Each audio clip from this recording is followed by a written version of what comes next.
നമസ്കാരം എല്ലാ പ്രിയപ്പെട്ട ഉദ്യോഗാർത്ഥി സുഹൃത്തുക്കൾക്കും PSC ഇൻഫ്ലുവൻസറിന്റെ പുതിയ ഒരു വീഡിയോ ക്ലാസ്സിലേക്ക് സ്വാഗതം. ഇന്നത്തെ ഈ ഒരു വീഡിയോയിൽ പ്രിയപ്പെട്ട ഉദ്യോഗാർത്ഥികളുമായി ഷെയർ ചെയ്യുന്ന ടോപ്പിക്ക് നമ്മുടെ പരീക്ഷയുടെ സിലബസിലുള്ള വളരെ പ്രധാനപ്പെട്ട ഒരു ടോപ്പിക്കാണല്ലോ ഇന്ത്യൻ കോൺസ്റ്റിറ്റ്യൂഷൻ, പൊളിറ്റിക്കൽ സയൻസുമായി ബന്ധപ്പെട്ട്. ആ ഇന്ത്യൻ കോൺസ്റ്റിറ്റ്യൂഷനുമായി ബന്ധപ്പെട്ട് ഇന്ത്യൻ പൊളിറ്റി ലക്ഷ്മികാന്തിന്റെ ഇന്ത്യൻ പൊളിറ്റിയുമായി ബന്ധപ്പെട്ട A to Z കാര്യങ്ങൾ നമ്മൾ റിവിഷൻ നടത്താൻ വേണ്ടി പോവുകയാണ്. അപ്പോൾ നമ്മുടെ സിലബസിലുള്ള ഓരോ ടോപ്പിക്കും നമ്മൾ ഓരോ മൊഡ്യൂൾ വൈസ് കണ്ടന്റും ഡിസ്കസ് ചെയ്ത് പോകും. ഉഷാറായിട്ട് പഠിക്കുക. വരാൻ പോകുന്ന മത്സര പരീക്ഷ അത്രയേറെ ഇമ്പോർട്ടൻ്റ് ആയിട്ട് നിങ്ങൾ എടുത്ത് ഉഷാറായിട്ട് പഠിക്കുക. എല്ലാവർക്കും ആദ്യമേ തന്നെ വിജയാശംസകൾ നേരുന്നു. നമ്മൾ നേരെ കണ്ടന്റിലേക്ക് പോവുകയാണ്.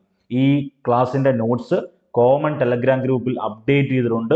ഒപ്പം PSC ഇൻഫ്ലുവൻസറിന്റെ കോമൺ ടെലഗ്രാം ഗ്രൂപ്പിൽ ഏകദേശം 25,000-ലധികം ഉദ്യോഗാർത്ഥികൾ സൗജന്യമായിട്ട് പഠിക്കുന്നുണ്ട്, ഫോളോ ചെയ്യുന്നുണ്ട്. അപ്പോൾ എല്ലാ ദിവസവും സൗജന്യ ആനുകാലിക സംഭവങ്ങൾ, study plan, micro notes, poll exam, daily ഉള്ള എക്സാം എല്ലാം കൃത്യമായിട്ട് കിട്ടാൻ വേണ്ടി PSC ഇൻഫ്ലുവൻസറിന്റെ കോമൺ ടെലഗ്രാം ഗ്രൂപ്പിൽ ഒന്ന് ജോയിൻ ചെയ്യുക. അപ്പോൾ എല്ലാവർക്കും വിജയാശംസകൾ. നമ്മൾ നേരെ കണ്ടന്റിലേക്ക് പോവുകയാണ്. ആദ്യം നമ്മൾ ഡിസ്കസ് ചെയ്യുന്നത് നമ്മുടെ സിലബസിലുള്ള വളരെ പ്രധാനപ്പെട്ട ഒരു മേഖലയാണ് പാർലമെന്ററി കമ്മിറ്റികൾ. അത് വളരെ ഇമ്പോർട്ടൻ്റ് ആണ്, ഈസി ആയിട്ട് പഠിച്ചു മാറ്റാൻ വേണ്ടി സാധിക്കും. വേറെ ഒന്നുമില്ല, ആദ്യം നിങ്ങൾ എന്താണ് പാർലമെന്റ് എന്ന് പറയുന്ന ഒരു വാക്യം അല്ലെങ്കിൽ ആ ഒരു വാക്ക് ഇമ്പോർട്ടൻ്റ് ആയിട്ട് പഠിക്കണം.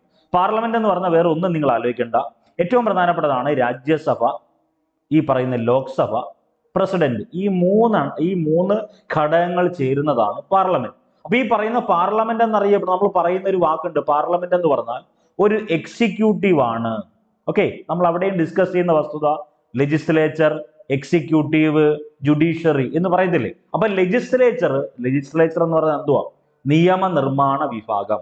എക്സിക്യൂട്ടീവ് എന്ന് പറഞ്ഞാൽ കാര്യനിർവഹണ വിഭാഗം. ജുഡീഷ്യറി എന്ന് പറഞ്ഞാൽ നീതിന്യായ വിഭാഗം. ഇങ്ങനെ നമ്മൾ പഠിക്കുന്നത്. അപ്പൊ പാർലമെന്റുമായി ബന്ധപ്പെട്ട ആദ്യ വസ്തുത, പാർലമെന്റ് എന്ന് പറയുന്ന പദം ഫ്രഞ്ച് പദമായ പാർലർ എന്നറിയപ്പെടുന്ന വാക്കിൽ നിന്നാണ് ഉണ്ടായത്. ഈ പാർലർ എന്ന് പറഞ്ഞാൽ ചർച്ച ചെയ്യുക. നോക്കൂ, ഇന്ത്യയുടെ പാർലമെന്റിനെ എടുക്കുക, ഇന്ത്യയുടെ ലോക്സഭയെ നിങ്ങൾ എടുത്തോ, രാജ്യസഭയെ നിങ്ങൾ എടുത്തോ, ഈ പറയുന്ന കേരളത്തിലെ നിയമനിർമ്മാണ സഭ, തമിഴ്നാട്ടിലെ നിയമനിർമ്മാണ സഭ, ഇവിടെ എല്ലാം എന്താണ്? പരസ്പരം ചർച്ച ചെയ്യുക. ചർച്ച ചെയ്തതിനു ശേഷമായി നിയമങ്ങളെല്ലാം നിർമ്മിക്കുന്നത്. അതൊന്ന് ഓർത്തു വെക്കണം. ഇനി പാർലമെന്റിന്റെ സവിശേഷത പറയുമ്പോൾ, ഇന്ത്യ മഹാരാജ്യത്തെ ഏറ്റവും ഉയർന്ന നിയമനിർമ്മാണ സ്ഥാപനം എന്ന് പറഞ്ഞാൽ ഇന്ത്യയിലെ ഏറ്റവും ഉയർന്ന ലെജിസ്ലേറ്റീവ് സ്ഥാപനം, അതായത് നിയമനിർമ്മാണ സ്ഥാപനം ഏതെന്ന് ചോദിച്ചാൽ അത് പാർലമെന്റാ. കേന്ദ്ര ഗവൺമെന്റിന്റെ നിയമനിർമ്മാണ സംവിധാനം കൂടിയാണ് ഏത്? പാർലമെന്റ് എന്ന് പറഞ്ഞാൽ. അപ്പൊ ഇന്ത്യയിലെ ഏറ്റവും ഉയർന്ന നിയമനിർമ്മാണ സ്ഥാപനമാണ് പാർലമെന്റ്, കേന്ദ്ര ഗവൺമെന്റിന്റെ നിയമനിർമ്മാണ സംവിധാനമാണ്. ഓക്കെ ആണല്ലോ. ഇനി ഏറ്റവും പ്രധാനപ്പെട്ട വസ്തുത, ഇന്ത്യൻ രാഷ്ട്രപതി, ഇന്ത്യയുടെ ഏറ്റവും പ്രധാനപ്പെട്ടതാണ്, ഇന്ത്യയുടെ പ്രഥമ പൗരൻ എന്നറിയപ്പെടുന്ന, ഇന്ത്യയുടെ സുപ്രീം കമാൻഡർ എന്നറിയപ്പെടുന്ന ഇന്ത്യൻ രാഷ്ട്രപതിയും ലോക്സഭയും രാജ്യസഭ, ഈ മൂന്ന് ഘടകങ്ങളും അടങ്ങുന്നതാണ് എന്ത്? പാർലമെന്റ് എന്ന് പറയുന്നത്. ഈ പാർലമെന്റുമായി ബന്ധപ്പെട്ട് ഇത്രയും ഫാക്ട് NCERT-യിലുള്ളതാണ്, ഒന്ന് പഠിച്ചു വച്ചേക്കണം. ഇനി നമുക്ക് വേണ്ടത് ഈ പറയുന്ന പാർലമെന്ററിയുമായി ബന്ധപ്പെട്ട് അല്ലെങ്കിൽ പാർലമെന്റുമായി ബന്ധപ്പെട്ട് പാർലമെന്റിലെ പ്രധാനപ്പെട്ട ധനകാര്യ കമ്മിറ്റികൾ 3 എണ്ണമാണ് പ്രധാനപ്പെട്ടത്. ഒത്തിരി ധനകാര്യ കമ്മിറ്റികളുണ്ട്. അതിൽ പ്രധാന ധനകാര്യ കമ്മിറ്റികൾ, ഒന്ന് പബ്ലിക് അക്കൗണ്ട് കമ്മിറ്റി എന്നറിയപ്പെടുന്ന PAC, എസ്റ്റിമേറ്റ് കമ്മിറ്റി എന്നറിയപ്പെടുന്ന എസ്റ്റിമേറ്റ് കമ്മിറ്റി തന്നെ. ദെൻ മൂന്നാമത്തെ കമ്മിറ്റിയാണ് കമ്മിറ്റി ഓൺ പബ്ലിക് അണ്ടർടേക്കിംഗ്, അതുമല്ലെങ്കിൽ CPU എന്ന് പറയും, കമ്മിറ്റി ഓൺ പബ്ലിക് അണ്ടർടേക്കിംഗ്. ചില മെറ്റീരിയൽസിൽ CPSU എന്ന് കൊടുത്തേപ്പുണ്ട്, committee on public sector undertaking. ഇങ്ങനെ 3 പ്രധാനപ്പെട്ട ധനകാര്യ കമ്മിറ്റികൾ നിങ്ങളൊന്ന് പഠിച്ചു വെച്ചേക്കണം. നമ്മുടെ സിലബസിൽ വളരെ വ്യക്തമായിട്ട് അത് കൊടുത്തിട്ടുണ്ട്. അപ്പൊ public account committee, estimate committee, committee on public undertakings ഒന്ന് നോട്ട് ചെയ്തേക്കണേ. അതായത് വേറെ ഒന്നും നിങ്ങൾ ചിന്തിക്കേണ്ട, ഒരു പാർലമെന്ററി കമ്മിറ്റി ഫോം ചെയ്യണമെങ്കിൽ ഏതെങ്കിലും വ്യക്തിയുടെയോ ആ വ്യക്തി അധ്യക്ഷനായിട്ടുള്ള കമ്മിറ്റികളുടെയോ ശുപാർശ വരണം. ഇവിടെ പബ്ലിക് അക്കൗണ്ട് കമ്മിറ്റി എന്നറിയപ്പെടുന്ന PAC നിലവിൽ വന്നത് 1921. അപ്പൊ 1921 രൂപീകരിച്ച പബ്ലിക് അക്കൗണ്ട് കമ്മിറ്റി നിലവിൽ വരാൻ കാരണം 1919 ഗവൺമെന്റ് ഓഫ് ഇന്ത്യ ആക്ട് അനുസരിച്ച 1919 ഗവൺമെന്റ് ഓഫ് ഇന്ത്യ ആക്ട് അനുസരിച്ചാണ് 1921 എന്ത് നിലവിൽ വരുന്നത്? ഈ പറയുന്ന പബ്ലിക് അക്കൗണ്ട് കമ്മിറ്റി നിലവിൽ വരുന്നത്. അപ്പൊ ചില ആളുകളെങ്കിലും മനസ്സിൽ കരുതും 1935 ഒരു ഗവൺമെന്റ് ഓഫ് ഇന്ത്യ ആക്ട് ഇല്ലയോ? ഉണ്ട്. അത് വേറെ ഇത് വേറെ. അപ്പൊ 1919 ഗവൺമെന്റ് ഓഫ് ഇന്ത്യ ആക്ട് അനുസരിച്ച് രൂപീകരിച്ചതാണ് 1921 രൂപീകരിച്ച പബ്ലിക് അക്കൗണ്ട് കമ്മിറ്റി. ഈ 1919 ഗവൺമെന്റ് ഓഫ് ഇന്ത്യ ആക്ട് സംവിധാനത്തെ അറിയപ്പെടുന്ന ഒരു പേരുണ്ട്, വളരെ ഇമ്പോർട്ടന്റ് ആണ്, ഏറ്റവും ഇമ്പോർട്ടന്റ് ആണ്, നിങ്ങൾക്ക് എല്ലാവർക്കും അറിയാവുന്നതാണെന്ന് വിശ്വസിക്കുന്നു. ഏറ്റവും ഇമ്പോർട്ടന്റ് എന്താണ്? Montagu Chelmsford. 1919 മൊണ്ടേഗു ചെംസ്ഫോർഡ് ഭരണഘടനാ പരിഷ്കാര പ്രകാരം നിലവിൽ വന്ന പാർലമെന്ററി കമ്മിറ്റിയാണ് ഇത്, പബ്ലിക് അക്കൗണ്ട് കമ്മിറ്റി 1921. ഈ പബ്ലിക് അക്കൗണ്ട് കമ്മിറ്റി എന്തിനു വേണ്ടിയാ ഫോം ചെയ്തത്? വേറെ ഒന്നും നിങ്ങൾ ചിന്തിക്കേണ്ട. പബ്ലിക് അക്കൗണ്ട് പൊതുമുതൽ, എന്റെ നിങ്ങളുടെയൊക്കെ മുതല, പൊതുമുതൽ ദുർവിനിയോഗം തടയുന്നതിന് വേണ്ടി രൂപീകരിച്ച പാർലമെന്ററി കമ്മിറ്റിയുടെ പേരാണ് പബ്ലിക് അക്കൗണ്ട് കമ്മിറ്റി. ഈ പബ്ലിക് അക്കൗണ്ട് കമ്മിറ്റിയാണ് പോസ്റ്റ് മോർട്ടം കമ്മിറ്റി എന്നറിയപ്പെടുന്നത്. അപ്പൊ പോസ്റ്റ് മോർട്ടം കമ്മിറ്റി എന്നറിയപ്പെടാനുള്ള കാരണം ഉൾപ്പെടെ ഒന്നും നിങ്ങൾ ഓർക്കണ്ട, വേറെ ഒന്നും നിങ്ങൾ ചിന്തിക്കണ്ട. ഈ പറയുന്ന പോസ്റ്റ് മോർട്ടം കമ്മിറ്റി എന്നറിയപ്പെടാൻ കാരണം ഇന്ത്യയുടെ ഈ പറയുന്ന വരുമാനവും ഇന്ത്യയുടെ വരവിലെ ചെലവും എല്ലാം കണക്കാക്കുന്ന ഒരു വ്യക്തിത്വമുണ്ടല്ലോ, ഇന്ത്യയുടെ കൺട്രോളർ ആൻഡ് ഓഡിറ്റർ ജനറൽ. ഈ പറയുന്ന CAG പരിശോധിക്കുന്ന റിപ്പോർട്ട് വീണ്ടും പരിശോധിക്കുന്നത് ഈ പബ്ലിക് അക്കൗണ്ട് കമ്മിറ്റിയാണ്. CAG എന്നറിയപ്പെടുന്ന ആ ഒരു സ്ഥാപനം അല്ലെങ്കിൽ ആ ഒരു ഈ പറയുന്ന പദവിയിലിരിക്കുന്ന വ്യക്തിത്വം ആരാണോ അതിനൊരു ബോഡി കാണും. അവരെല്ലാം കൂടെ എന്ത് ചെയ്യും? ഇന്ത്യയിലെ മുഴുവൻ വരുമാനവും ചെലവും എല്ലാം കണക്കാക്കി എല്ലാ കാര്യങ്ങളും ഒരു കണക്ക് പോലെ രേഖപ്പെടുത്തി കൊടുക്കും. ആരുടെ കയ്യിൽ? പബ്ലിക് അക്കൗണ്ട് കമ്മിറ്റിയിൽ. ആ പബ്ലിക് അക്കൗണ്ട് കമ്മിറ്റി അതിനെ വീണ്ടും എന്ത് ചെയ്യുക? നമ്മൾ പറയും കീറി മുറിച്ച് പരിശോധിക്കുക, എന്തെങ്കിലും അതിനകത്ത് മിസ്റ്റേക്ക് ഉണ്ടോ. അതുകൊണ്ടാണ് പബ്ലിക് അക്കൗണ്ട് കമ്മിറ്റിയെ പോസ്റ്റ് മോർട്ടം കമ്മിറ്റി എന്നറിയപ്പെടാൻ കാരണം. അതൊന്ന് നോട്ട് ചെയ്തേക്കണേ. ഈ പബ്ലിക് അക്കൗണ്ട് കമ്മിറ്റിയുടെ കാലാവധി എന്ന് പറയുന്നത് 1 വർഷമാണ്. അപ്പൊ ഓരോ വർഷം കഴിയും തോറും പബ്ലിക് അക്കൗണ്ട് കമ്മിറ്റിയുടെ കാലാവധി മാറിക്കൊണ്ടേയിരിക്കും. കാലാവധി 5 വർഷമല്ല, 6 വർഷമല്ല. പബ്ലിക് അക്കൗണ്ട് കമ്മിറ്റിയുടെ കാലാവധി എത്ര വർഷമാണ്? 1 വർഷമാണ്. ഇനി പബ്ലിക് അക്കൗണ്ട് കമ്മിറ്റിയുടെ ചെയർമാനെ അല്ലെങ്കിൽ അംഗങ്ങളെ നിയമിക്കുന്നതാരെന്ന് ചോദിച്ചാൽ അത് ലോക്സഭാ സ്പീക്കറാണ്. പിരിച്ചുവിടുന്നത് ആര് തന്നെ? ലോക്സഭാ സ്പീക്കറാണ്. വളരെ ഇമ്പോർട്ടന്റ് ആണ്. പബ്ലിക് അക്കൗണ്ട് കമ്മിറ്റിയുടെ ചെയർമാനെ നിയമിക്കുന്നതും പിരിച്ചുവിടുന്നതും ആരാണ്? ലോക്സഭാ സ്പീക്കർ. നിലവിൽ ലോക്സഭാ സ്പീക്കർ ആരാ? ഓം ബിർളയാണ് നിലവിൽ ലോക്സഭാ സ്പീക്കർ. ഈ ഓം ബിർള പ്രതിദാനം ചെയ്യുന്ന ലോക്സഭാ മണ്ഡലം ഏറ്റവും പ്രധാനപ്പെട്ടതാണ്, ഏറ്റവും ഇമ്പോർട്ടന്റ് ആണ്. ഓം ബിർളയുമായി ബന്ധപ്പെട്ട് കോട്ട, രാജസ്ഥാനിലെ കോട്ട മണ്ഡലത്തെയാണ് ഓം ബിർള പ്രതിനിധാനം ചെയ്യുന്നത്. പബ്ലിക് അക്കൗണ്ട് കമ്മിറ്റിയുടെ ചെയർമാനെ നിയമിക്കുന്നത് ലോക്സഭാ സ്പീക്കർ, പിരിച്ചുവിടുന്നത് ലോക്സഭാ സ്പീക്കർ. കാലാവധി 1 വർഷമാണ്. എന്തുപേരിൽ അറിയപ്പെടുന്നത്? പോസ്റ്റ് മോർട്ടം കമ്മിറ്റി എന്നറിയപ്പെടുന്നു. ഇനി ഈ പറയുന്ന പബ്ലിക് അക്കൗണ്ട് കമ്മിറ്റിയുടെ അംഗസംഖ്യ 22 പേരാ. 22 പേരിൽ 15 പേര് ലോക്സഭ, 7 പേര് രാജ്യസഭ. അംഗസംഖ്യ 22 പേരാണ്.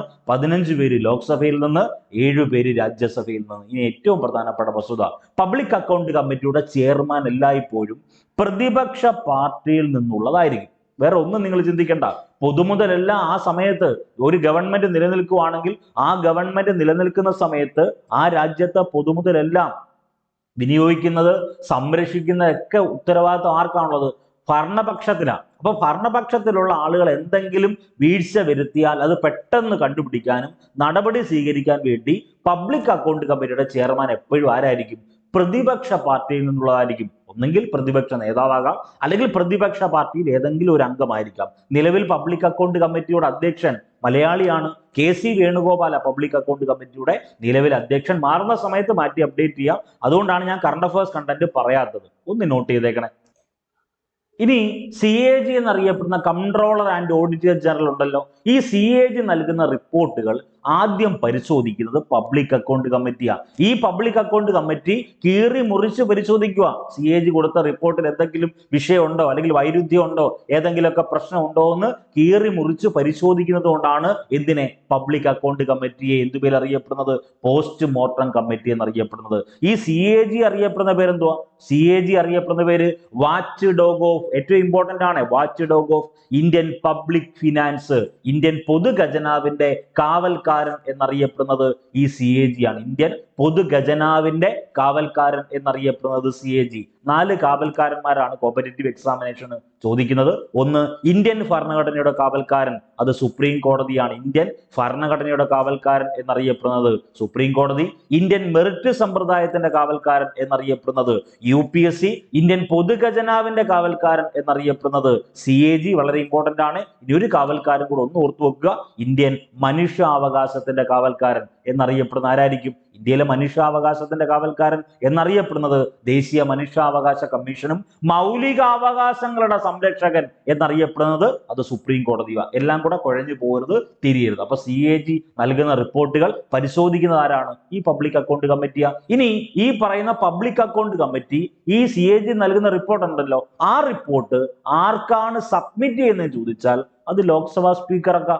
ഒരിക്കലും നിങ്ങൾ രാഷ്ട്രപതിയിലേക്ക് പോകരുത്. പബ്ലിക് അക്കൗണ്ട് കമ്മിറ്റി ആദ്യ റിപ്പോർട്ട് കൊടുക്കുന്നത് അവരെ അപ്പോയിന്റ് ചെയ്ത ആൾക്കാർ, ലോക്സഭാ സ്പീക്കർക്കാണ് റിപ്പോർട്ട് സമർപ്പിക്കുന്നത്. ആ റിപ്പോർട്ട് അപ്രൂവ് ചെയ്ത് അങ്ങോട്ട് പോത്തേ ഉള്ളൂ, പ്രസിഡന്റിന് പോകത്തേ ഉള്ളൂ. അതുകൂടി മറക്കരുത്, ഓർത്തു വെച്ചേക്കണം, വളരെ ഇമ്പോർട്ടന്റ് ആണ്. ഓക്കെ ആണല്ലോ. ഇനി നമുക്ക് വേണ്ടത് ഈ പബ്ലിക് അക്കൗണ്ട് കമ്മിറ്റിയുടെ കോറം എത്രയാണെന്ന് ചോദിച്ചാൽ 4. ഈ മൊത്തം 22 പേരാണല്ലോ. 15 പേര് ലോക്സഭ, 7 പേര് രാജ്യസഭ, 22 പേര് ടോട്ടൽ ഉണ്ട്. ഈ 22 പേരിൽ, അതായത് കോറം എന്ന് പറഞ്ഞാൽ വേറെ ഒന്നും നിങ്ങൾ ചിന്തിക്കണ്ട. ഇപ്പൊ നമ്മൾ ഒരു ക്ലാസ്സിൽ ഇരിക്കുക, ഒരു ക്ലാസ്സിൽ 100 പേരുണ്ട്. ആ 100 പേരിൽ 51 പേര് വന്നാൽ ക്ലാസ് തുടങ്ങാം. അല്ലെങ്കിൽ 10 പേര് വന്നാൽ, ചില നമ്മളൊക്കെ കൊച്ചു ക്ലാസ്സിലൊക്കെ പഠിക്കുന്ന സമയത്ത് പറയത്തില്ലയോ, സമരം വന്നാലും സ്ട്രൈക്ക് വന്നാലും ബസ് സമരമാണെങ്കിലും 2 പേരുണ്ടെങ്കിലും ഞാൻ ക്ലാസ് എടുക്കുമെന്ന് ചില അധ്യാപകരൊക്കെ പറയാറുണ്ട്. അപ്പൊ 2 എന്ന് പറയുന്നത് ആ അധ്യാപന നിഘണ്ടുവിൽ കോറമാണ്. എന്ന് വെച്ചാൽ മിനിമം അംഗങ്ങൾ, ഒരു ക്ലാസ് എടുക്കാനെന്നല്ല, മറിച്ച് ഒരു മീറ്റിംഗ് കൂടാൻ വേണ്ട മിനിമം അംഗങ്ങളെ അറിയപ്പെടുന്ന പേരാണ് കോറം എന്ന് പറയുന്നത്. അപ്പൊ 22 പേരും പങ്കെടുക്കേണ്ട ആവശ്യമില്ല.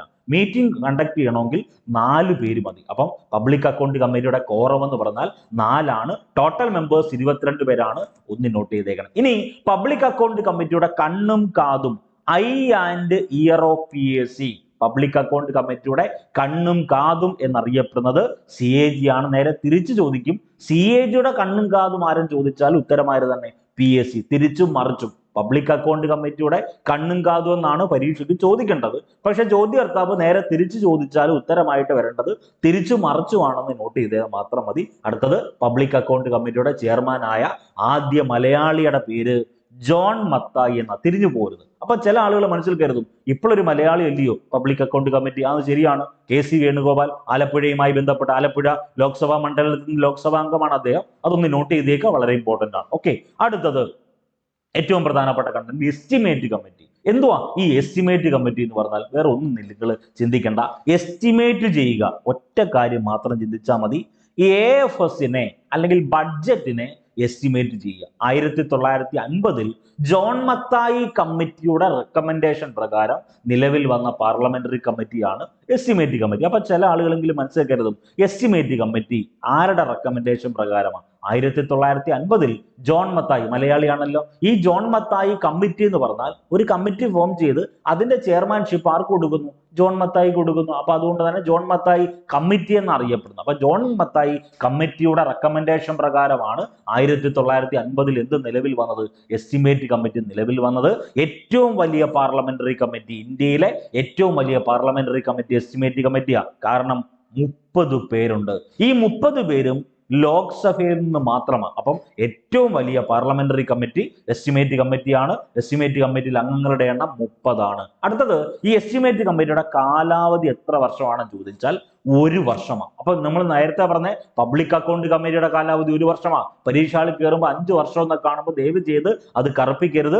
1 വർഷമാണ് കാലാവധി. അംഗങ്ങളെ നിയമിക്കുന്നതും പിരിച്ചുവിടുന്നതും ആര് തന്നെ? ലോക്സഭാ സ്പീക്കർ. നിലവിലെ ലോക്സഭാ സ്പീക്കർ ഓം ബിർളയാണ്. ഓം ബിർള പ്രതിദാനം ചെയ്യുന്ന മണ്ഡലം കോട്ട മണ്ഡലം, രാജസ്ഥാനിലെ കോട്ട മണ്ഡലം. രാജസ്ഥാന്റെ പഴയകാല പേര് മത്സ്യ എന്നൊക്കെയാണ്. അതൊക്കെ അവിടെ നിൽക്കട്ടെ, നമുക്ക് വേണ്ട പോയിന്റ് ഇതാ. ഓക്കെ, അപ്പൊ എസ്റ്റിമേറ്റ് കമ്മിറ്റി ഏറ്റവും വലിയ പാർലമെന്ററി കമ്മിറ്റിയാ. അംഗങ്ങളുടെ എണ്ണം 30 ആണെന്ന് ഓർക്കണം. ആര് മാത്രം? ലോക്സഭാ അംഗങ്ങൾ മാത്രം. അപ്പൊ ലോക്സഭാ പ്രാതിനിധ്യമുള്ള ഏക പാർലമെന്ററി കമ്മിറ്റി ഏതെന്ന് ചോദിച്ചാൽ അതിന് ഉത്തരം ഏതാ? ഈ പറഞ്ഞ എസ്റ്റിമേറ്റ് കമ്മിറ്റിയാ. ഈ എസ്റ്റിമേറ്റ് കമ്മിറ്റിയിലെ ചെയർമാനെ നിയമിക്കുന്നത് ലോക്സഭാ സ്പീക്കറാണ്. പിരിച്ചുവിടുന്നത് ലോക്സഭാ സ്പീക്കറാണ്. അടുത്തത് continuous economy committee. Continuous economy committee എന്നറിയപ്പെടുന്നത് എസ്റ്റിമേറ്റ് കമ്മിറ്റിയാണ്. ഇനി ഏറ്റവും പ്രധാനപ്പെട്ട വസ്തുത, CAG ഉണ്ടല്ലോ, കൺട്രോളർ ആൻഡ് ഓഡിറ്റർ ജനറൽ. ആ CAGന്റെ ഓഫീസുമായിട്ട് യാതൊരു ബന്ധവും ഈ പറയുന്ന എസ്റ്റിമേറ്റ് കമ്മിറ്റിക്ക് ഇല്ല. അതൊന്ന് നോട്ട് ചെയ്തേക്കണം. അടുത്തത് ഏറ്റവും കൂടുതൽ അംഗങ്ങളുള്ള കമ്മിറ്റി ആരാണ്? എസ്റ്റിമേറ്റ് കമ്മിറ്റിയ. ആദ്യകാലത്ത് 25 അംഗങ്ങളായിരുന്നു, ഇപ്പോഴും 30 മാറ്റമുണ്ട്, 30 പേരുണ്ട്. അതൊന്ന് നോട്ട് ചെയ്തേക്കണം. അടുത്ത പ്രധാനപ്പെട്ട വസ്തുത, ബജറ്റ് എന്നറിയപ്പെടുന്ന നമുക്ക് എല്ലാവർക്കും അറിയാവുന്നതാണ്. ഒരു സാമ്പത്തിക വർഷം ഗവൺമെന്റ് അല്ലെങ്കിൽ എടുക്കുന്ന ഒരു കണക്കാണ് ബജറ്റ് എന്ന് പറയുന്നത്. വരുമാനവും ചെലവും നിർണ്ണയിക്കാൻ വേണ്ടി ഒരു ബജറ്റ് സംവിധാനം തയ്യാറാക്കുന്നുണ്ട്. അപ്പൊ ബജറ്റിൽ പ്രതീക്ഷിക്കുന്ന സാമ്പത്തിക ചെലവുകൾ പരിമിതപ്പെടുത്താൻ സഹായകമായ നിർദ്ദേശങ്ങൾ സമർപ്പിക്കുക എന്നുള്ളതാണ് എസ്റ്റിമേറ്റ് കമ്മിറ്റിയുടെ പ്രധാനപ്പെട്ട ചുമതല. അപ്പൊ ഞാൻ തുടക്കത്തിലെ പറഞ്ഞല്ലോ, ബഡ്ജറ്റുമായി ബന്ധപ്പെട്ട പാർലമെന്ററി കമ്മിറ്റിയാണ് ഇത്, ഈ പറയുന്ന എസ്റ്റിമേറ്റ് കമ്മിറ്റി. CAGന്റെ ഓഫീസുമായിട്ട് ഈ പറയുന്ന പാർലമെന്ററി കമ്മിറ്റിയായ എസ്റ്റിമേറ്റ് കമ്മിറ്റിക്ക് ബന്ധമില്ല, അല്ലെങ്കിൽ സഹകരണമില്ല. അതുകൂടി ഒന്ന് നോട്ട് ചെയ്തേക്കണം. അടുത്തതാണ് CPSU അല്ലെങ്കിൽ CPU. CPU എന്ന് വെച്ചാൽ എന്തുവാണെന്ന് ഞാൻ നേരത്തെ പറഞ്ഞത്, വേറെ ഒന്നുമില്ല, കമ്മിറ്റി ഓൺ പബ്ലിക് അണ്ടർടേക്കിംഗ് എന്ന് പറയും. അതായത് വേറെ ഒന്നും നിങ്ങൾ ചിന്തിക്കേണ്ട, ഇന്ത്യയിലെ പൊതുമേഖലാ സ്ഥാപനങ്ങളുമായി ബന്ധപ്പെട്ട് ഇന്ത്യയിലെ പൊതുമേഖലാ സ്ഥാപനങ്ങളുടെ വികസനം, വളർച്ച, അതിന്റെ അസസ്മെന്റ് തുടങ്ങിയ കാര്യങ്ങൾക്ക് വേണ്ടിയാണ് CPU എന്നറിയപ്പെടുന്ന committee on public undertaking form ചെയ്തേക്കുന്നത്. 1964 VK കൃഷ്ണമേനോൻ കമ്മിറ്റിയുടെ, വളരെ ഇമ്പോർട്ടൻ്റ്, VK കൃഷ്ണമേനോൻ കമ്മിറ്റിയുടെ നിർദ്ദേശപ്രകാരം രൂപീകരിച്ച പാർലമെന്ററി കമ്മിറ്റിയാ ഈ പറഞ്ഞ CPU. ഒരു കാര്യം ശ്രദ്ധിച്ചോണേ, 1964 VK കൃഷ്ണമേനോൻ കമ്മിറ്റിയുടെ റെക്കമെൻഡേഷൻ പ്രകാരം രൂപീകൃതമായ നെല്ലി നമ്മൾ പറഞ്ഞേ. ഏറ്റവും പ്രധാനപ്പെട്ടതാ ഈ VK കൃഷ്ണമേനോന്റെ പ്രത്യേകതയുണ്ട്, ഇന്ത്യയുടെ പ്രതിരോധ വകുപ്പ് മന്ത്രിയായ ആദ്യ മലയാളി. വീണ്ടും ഞാൻ ആവർത്തിക്കുന്നു, ഇന്ത്യയുടെ ആദ്യ പ്രതിരോധ വകുപ്പ് മന്ത്രി ബൽദേവ് സിംഗ് ആണ്. പരീക്ഷകളിൽ കയറുമ്പോൾ തിരിയരുത്, കുഴഞ്ഞു പോകരുത്. ഇന്ത്യയുടെ ആദ്യ പ്രതിരോധ വകുപ്പ് മന്ത്രി ബൽദേവ് സിംഗും പ്രതിരോധ വകുപ്പ് മന്ത്രിയായ ആദ്യ മലയാളി ആരെന്ന് ചോദിച്ചാൽ അതിനുത്തരം VK കൃഷ്ണമേനോനാണ്. ഈ VK കൃഷ്ണമേനോനാണ് ചേരി ചേരാ പ്രസ്ഥാനം എന്ന ആശയത്തിന്റെ ഉപജ്ഞാതാവ്. ഇന്ത്യയിൽ ആദ്യമായി സൈനിക സ്കൂൾ എന്നറിയപ്പെടുന്ന ആശയം കൊണ്ടുവന്നത് ഈ പറയുന്ന VK കൃഷ്ണമേനോനാണ്. അപ്പൊ 1964 VK കൃഷ്ണമേനോൻ കമ്മിറ്റിയുടെ നിർദ്ദേശപ്രകാരം രൂപീകരിച്ച പാർലമെന്ററി കമ്മിറ്റിയാണ് CPU. ഇതിലെ അംഗങ്ങളുടെ എണ്ണം 22 പേര്. അവിടെ നമ്മൾ നേരത്തെ പറഞ്ഞതുപോലെ തന്നെ 15 പേര് ലോക്സഭ, 7 പേര് രാജ്യസഭ. ദെൻ ഇതിന്റെ കാലാവധി എത്ര വർഷമായിരിക്കും? 1 വർഷം. അപ്പൊ നിങ്ങൾ ചിന്തിക്കേണ്ട വസ്തുത, പാർലമെന്ററി കമ്മിറ്റിയായ എസ്റ്റിമേറ്റ് കമ്മിറ്റിയുടെയും പബ്ലിക് അക്കൗണ്ട് കമ്മിറ്റിയുടെയും CPUവിന്റെയും കമ്മിറ്റി ഓൺ പബ്ലിക് അണ്ടർടേക്കിംഗിന്റെയും കാലാവധി 1 വർഷം. മൂന്നിടത്തും നിയമിക്കുന്നത്, പിരിച്ചുവിടുന്നത് ആര് തന്നെ? ലോക്സഭാ സ്പീക്കർ. ചെയർമാനെ നിയമിക്കുന്നത് സ്പീക്കറാണ്. ലോക്സഭയിലെ അംഗത്തെ മാത്രമായിരിക്കും എന്തായിട്ട് ചെയർമാനായിട്ട് തെരഞ്ഞെടുക്കുക. അവിടെ ഏറ്റവും ഇമ്പോർട്ടന്റ് ആണ് ഈ പറയുന്ന CPUവിൽ മാത്രം ലോക്സഭയിലെ അംഗത്തെ മാത്രമേ ചെയർമാനായിട്ട് തെരഞ്ഞെടുക്കൂ. അപ്പൊ നിങ്ങൾ മനസ്സിലാക്കണം, എസ്റ്റിമേറ്റ് കമ്മിറ്റിയിൽ അംഗങ്ങൾ മുഴുവൻ എവിടുന്നുള്ളതാ?